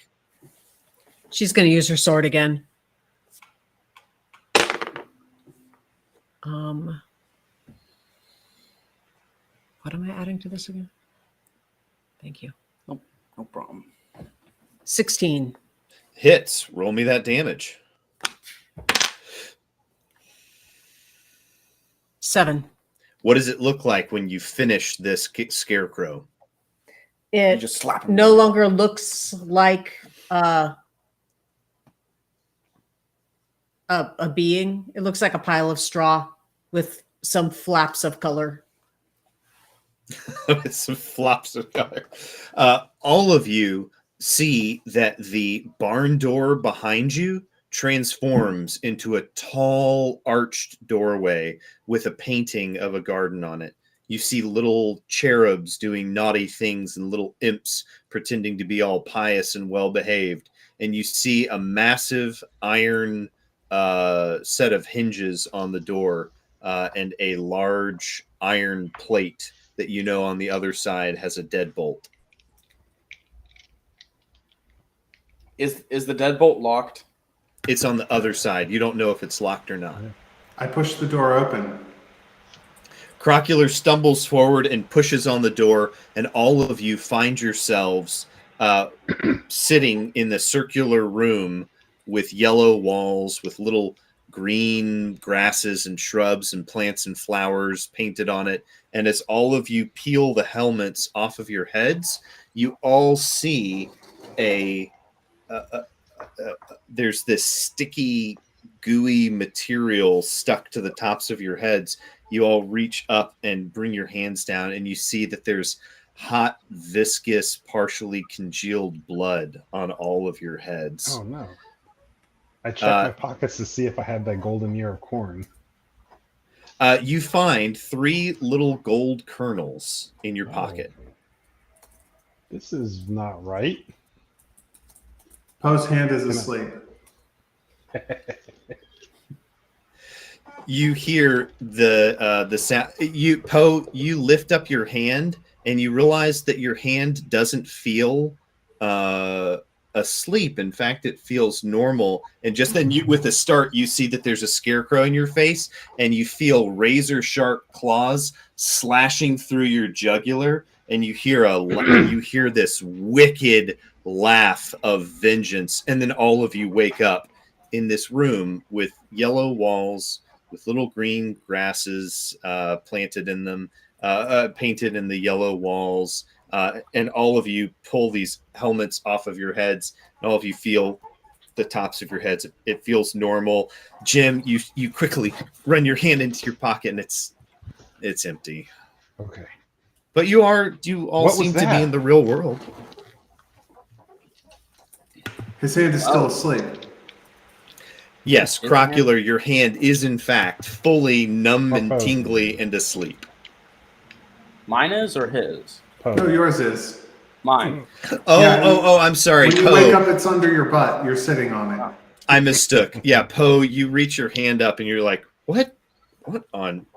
Who did that?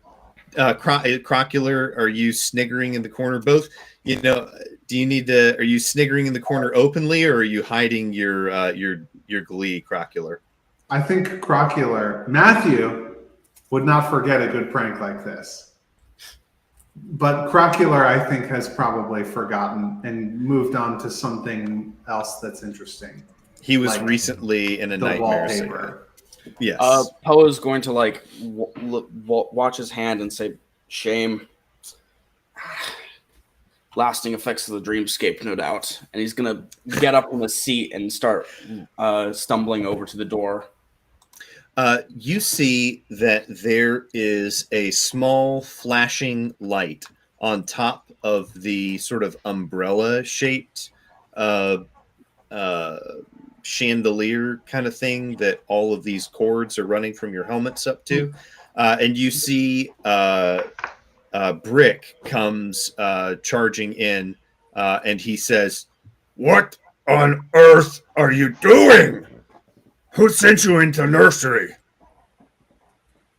Little gnomish guy with a clockwork companion of his. If it's okay with you, I'd like to take a nap now. There's no time for naps. Something is wrong, and I'm already busy in the... I need all of you to do something for me. Here. And you see him pull a crystal out of his pocket, and he points it at you, Jim.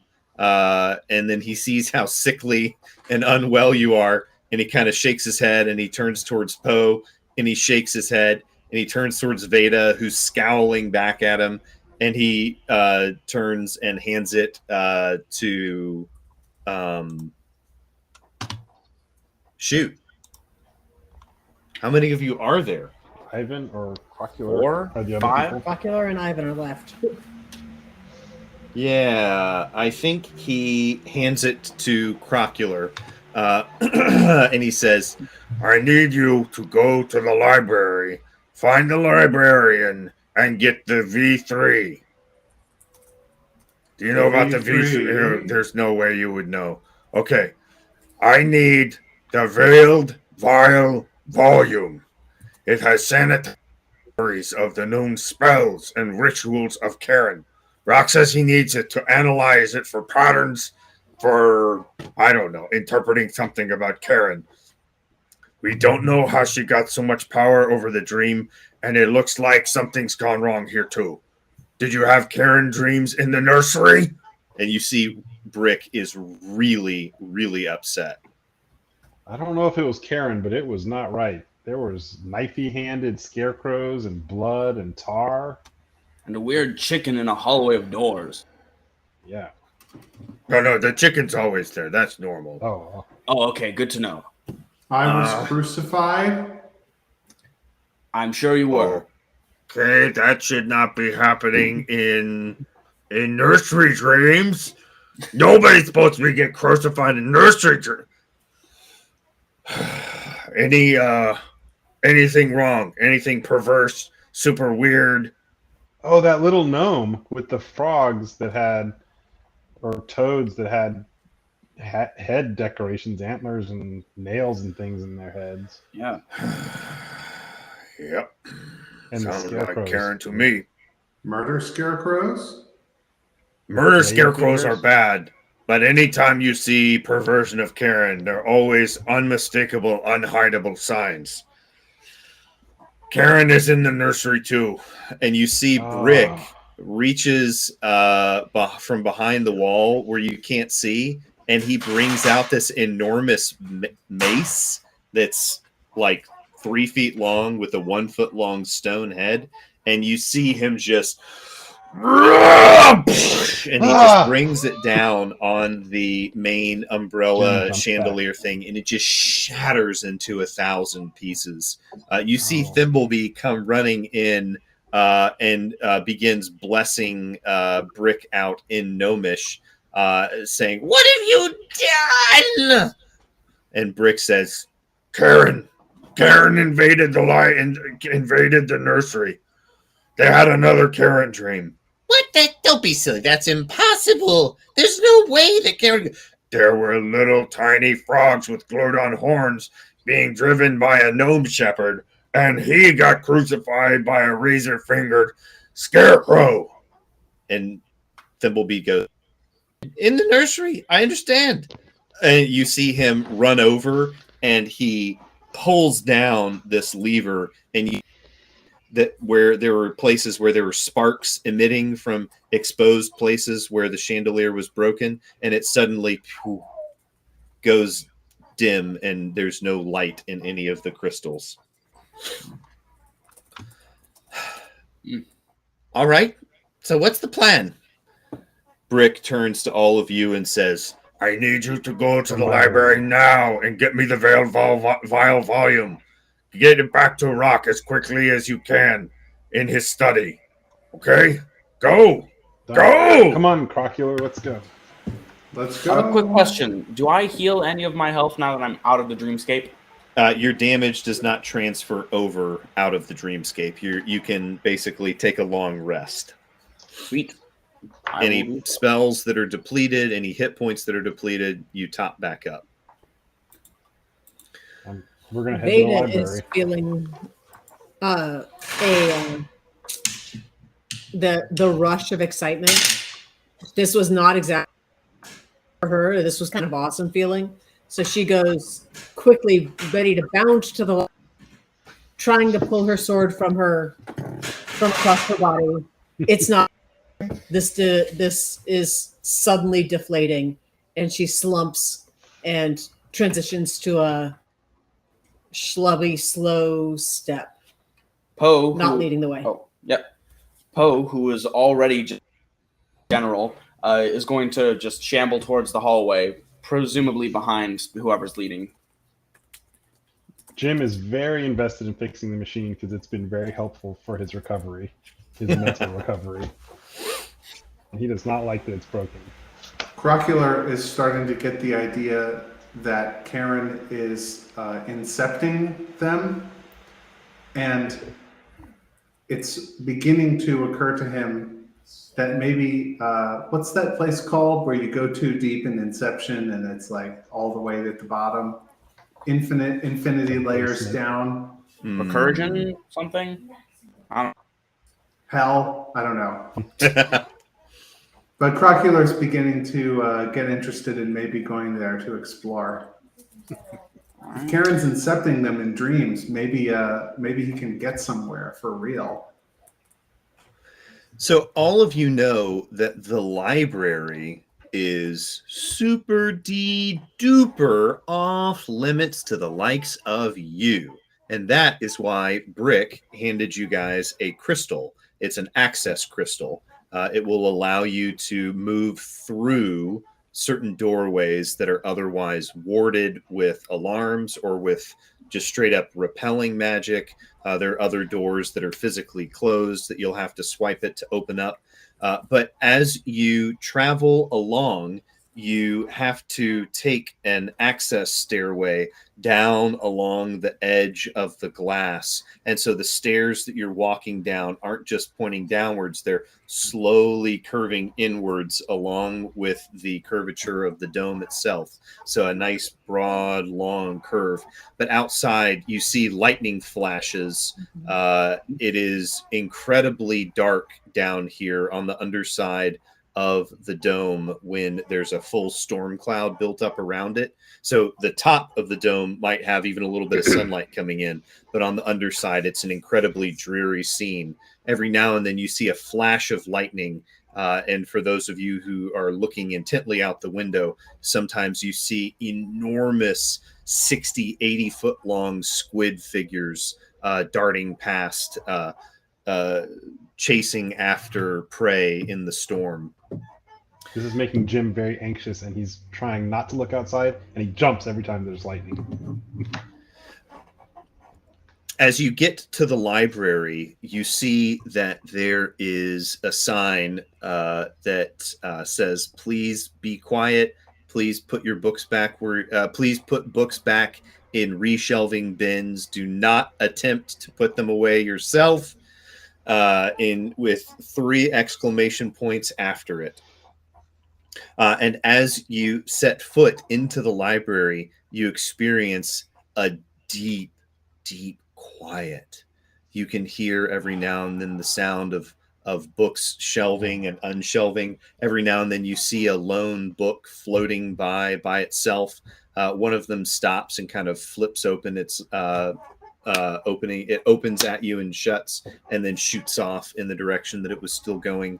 But you see that there are rows and rows and rows of bookshelves, and there appear to be openings that lead down to a deep stairwell going even further down into the library to your right, and to the left you see a large study room where there looks to be a big desk. Let's go to the desk and try to find a librarian. Yes, let us do so. We ring the bell if there's a bell. There is no bell. Oh. You don't see any bells. Hello? You see a rat person stick their head out of that room down the way where there was a big table in there, and you see him hold up a finger and goes, "Shh," and then he sticks his head and he disappears back into the room, and you can hear a metal bucket clanging, and you can hear some wooden implements and some sort of cart he seems to be messing with. Beta, go ask him for the book. She knows how to talk to rats, right? Good thought. Veda kind of scowls at you but nods and heads in the direction and says in like a very commanding, bossy stage whisper, hey, we need the V3.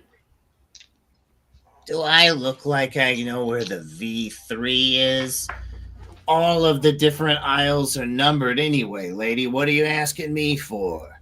You see that he's got a ladder that he's setting up, and he's trying to scurry up to deal with a leak in the ceiling. You see that he's set up a bucket, and you hear bling, bling, bling, bling, bling, bling, bling, bling, bling, bling, bling. There seems to be a rather active drip coming out of the ceiling down into this bucket now. We have an urgent need for this volume, and it appears that no one with enough authority to get it is currently present. And so I will summon whatever authority can get this book for us. And he takes out flint and tinder and lights a match. You see the rat's eyes grow wide, and he hisses at you and jumps off the ladder and flings himself bodily at you. But he misses and lands on the ground next to you as you just barely sidestep. And you hear the rat with a muffled voice go, Put it out! Put it out! My I'll friend, help you! I'll help you! Crocula, We're a huge problem. We need this book. Yeah. I'm gonna have an even bigger problem if I have both water and fire damage to the books in a single room. I don't think any maintenance workers ever managed to fail that hard. Just This go is getting down. hot on my finger. Go down across the hallway. Go down across the way you came. Go down the stairs. There's a Goliath down there. He's doing research. He can help you. He's so mean. I blow out the taper. I'm just trying to save books. Get out of here. all right, thanks. You see him kind of crying to himself as he's crawling back up the ladder. As he like walks over to the ladder, Poe's gonna like Still find get that to his Goliath. side and sort of pat him on the back and say, "We all have our burden to bear. Yeah. Be glad that yours is books, and you're doing gonna a good start job too. Keep your following spirits the up." direction. And then he's gonna shamble over, following Croncular as they go down to the Goliath. Hopefully, You see that before Poe, as you turn to leave, he says, "Hey, hang on a minute." yes. And he reaches over, he leans over, and you see him kind of running his finger down the spines of books, and he pulls one out, and he dusts it off, and he hands it to you, and you see that it says, "Whiz Bang Biffle Bop and the 1,000 Punches of Pain." And you see it's a story about a little halfling monk who has a little friend, Tangi. It's a little magical Feywild critter that looks a little bit like a gerbil and a fox, mixed together. And Whiz Bang Biffle Bop and the 1,000 Punches of Pain appears to be a sort of training manual. So if you study this in your monthly arts, who knows what will happen. Poe sort of nods upward, smiling bleakly, and says, "Thank you, Burden Brother. May your woes be short and few." And then he turns and shambles away with the rest of the people. You see him peel the shirt off of his back, and he hands it to you, and he kneels down and bows with his forehead to the ground before you, and says, "Truly, you are a great and magnanimous man. I hope to meet you again one day.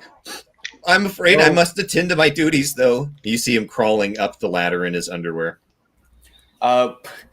Poe gives the shirt back to him and say, "We are but equals in this struggle. Go, continue and do your work with the glory." Get out of here before I swear to ditch your service to you out of an honor debt. Okay, just get out of here. I can't do this Okay, I'm anymore. sorry, man. I'll head out. Yeah. All right. As you travel down the steps, it comes back around The steps loop around, but then they kind of come back around to the same direction that you came in, and you see there's an almost identical layout. And far across the aisle, far across the walkway, with aisles of books going down to your right, ahead at the end of this aisle, you see a similar room below the one where the rat fellow was before, and you see an enormous Goliath with 5 foot wide shoulders hunched over a desk, and you see him kind of daintily flipping pages one by one every minute or two. Sir, can you help us find a book? Did we take Ivan with us? You know what? Let's pause right here. Let's say that this is because Ivan is with you, and this particular character, I think Ivan will want to be here to interact with. So all of you managed to get sent down the coconut chain, down the coconut. Well, never mind. Scratch that back up. All of you managed to work a little bit of actionable intelligence out of the Ratkin fellow, and are now facing the back of a giant Goliath who presumably might know something about helping you find the V3. Thank you for joining us for yet another session, another installment of the Starfall Collective Jade Odyssey. I hope you'll join us next week at 7:30 as our players, as our characters discover the secrets of the library of the Highview Sanatorium and whether or not it contains a copy of the Book of 3 V's, the vile, villainous, the veiled, vile volume. Join us next week. We hope to see you soon.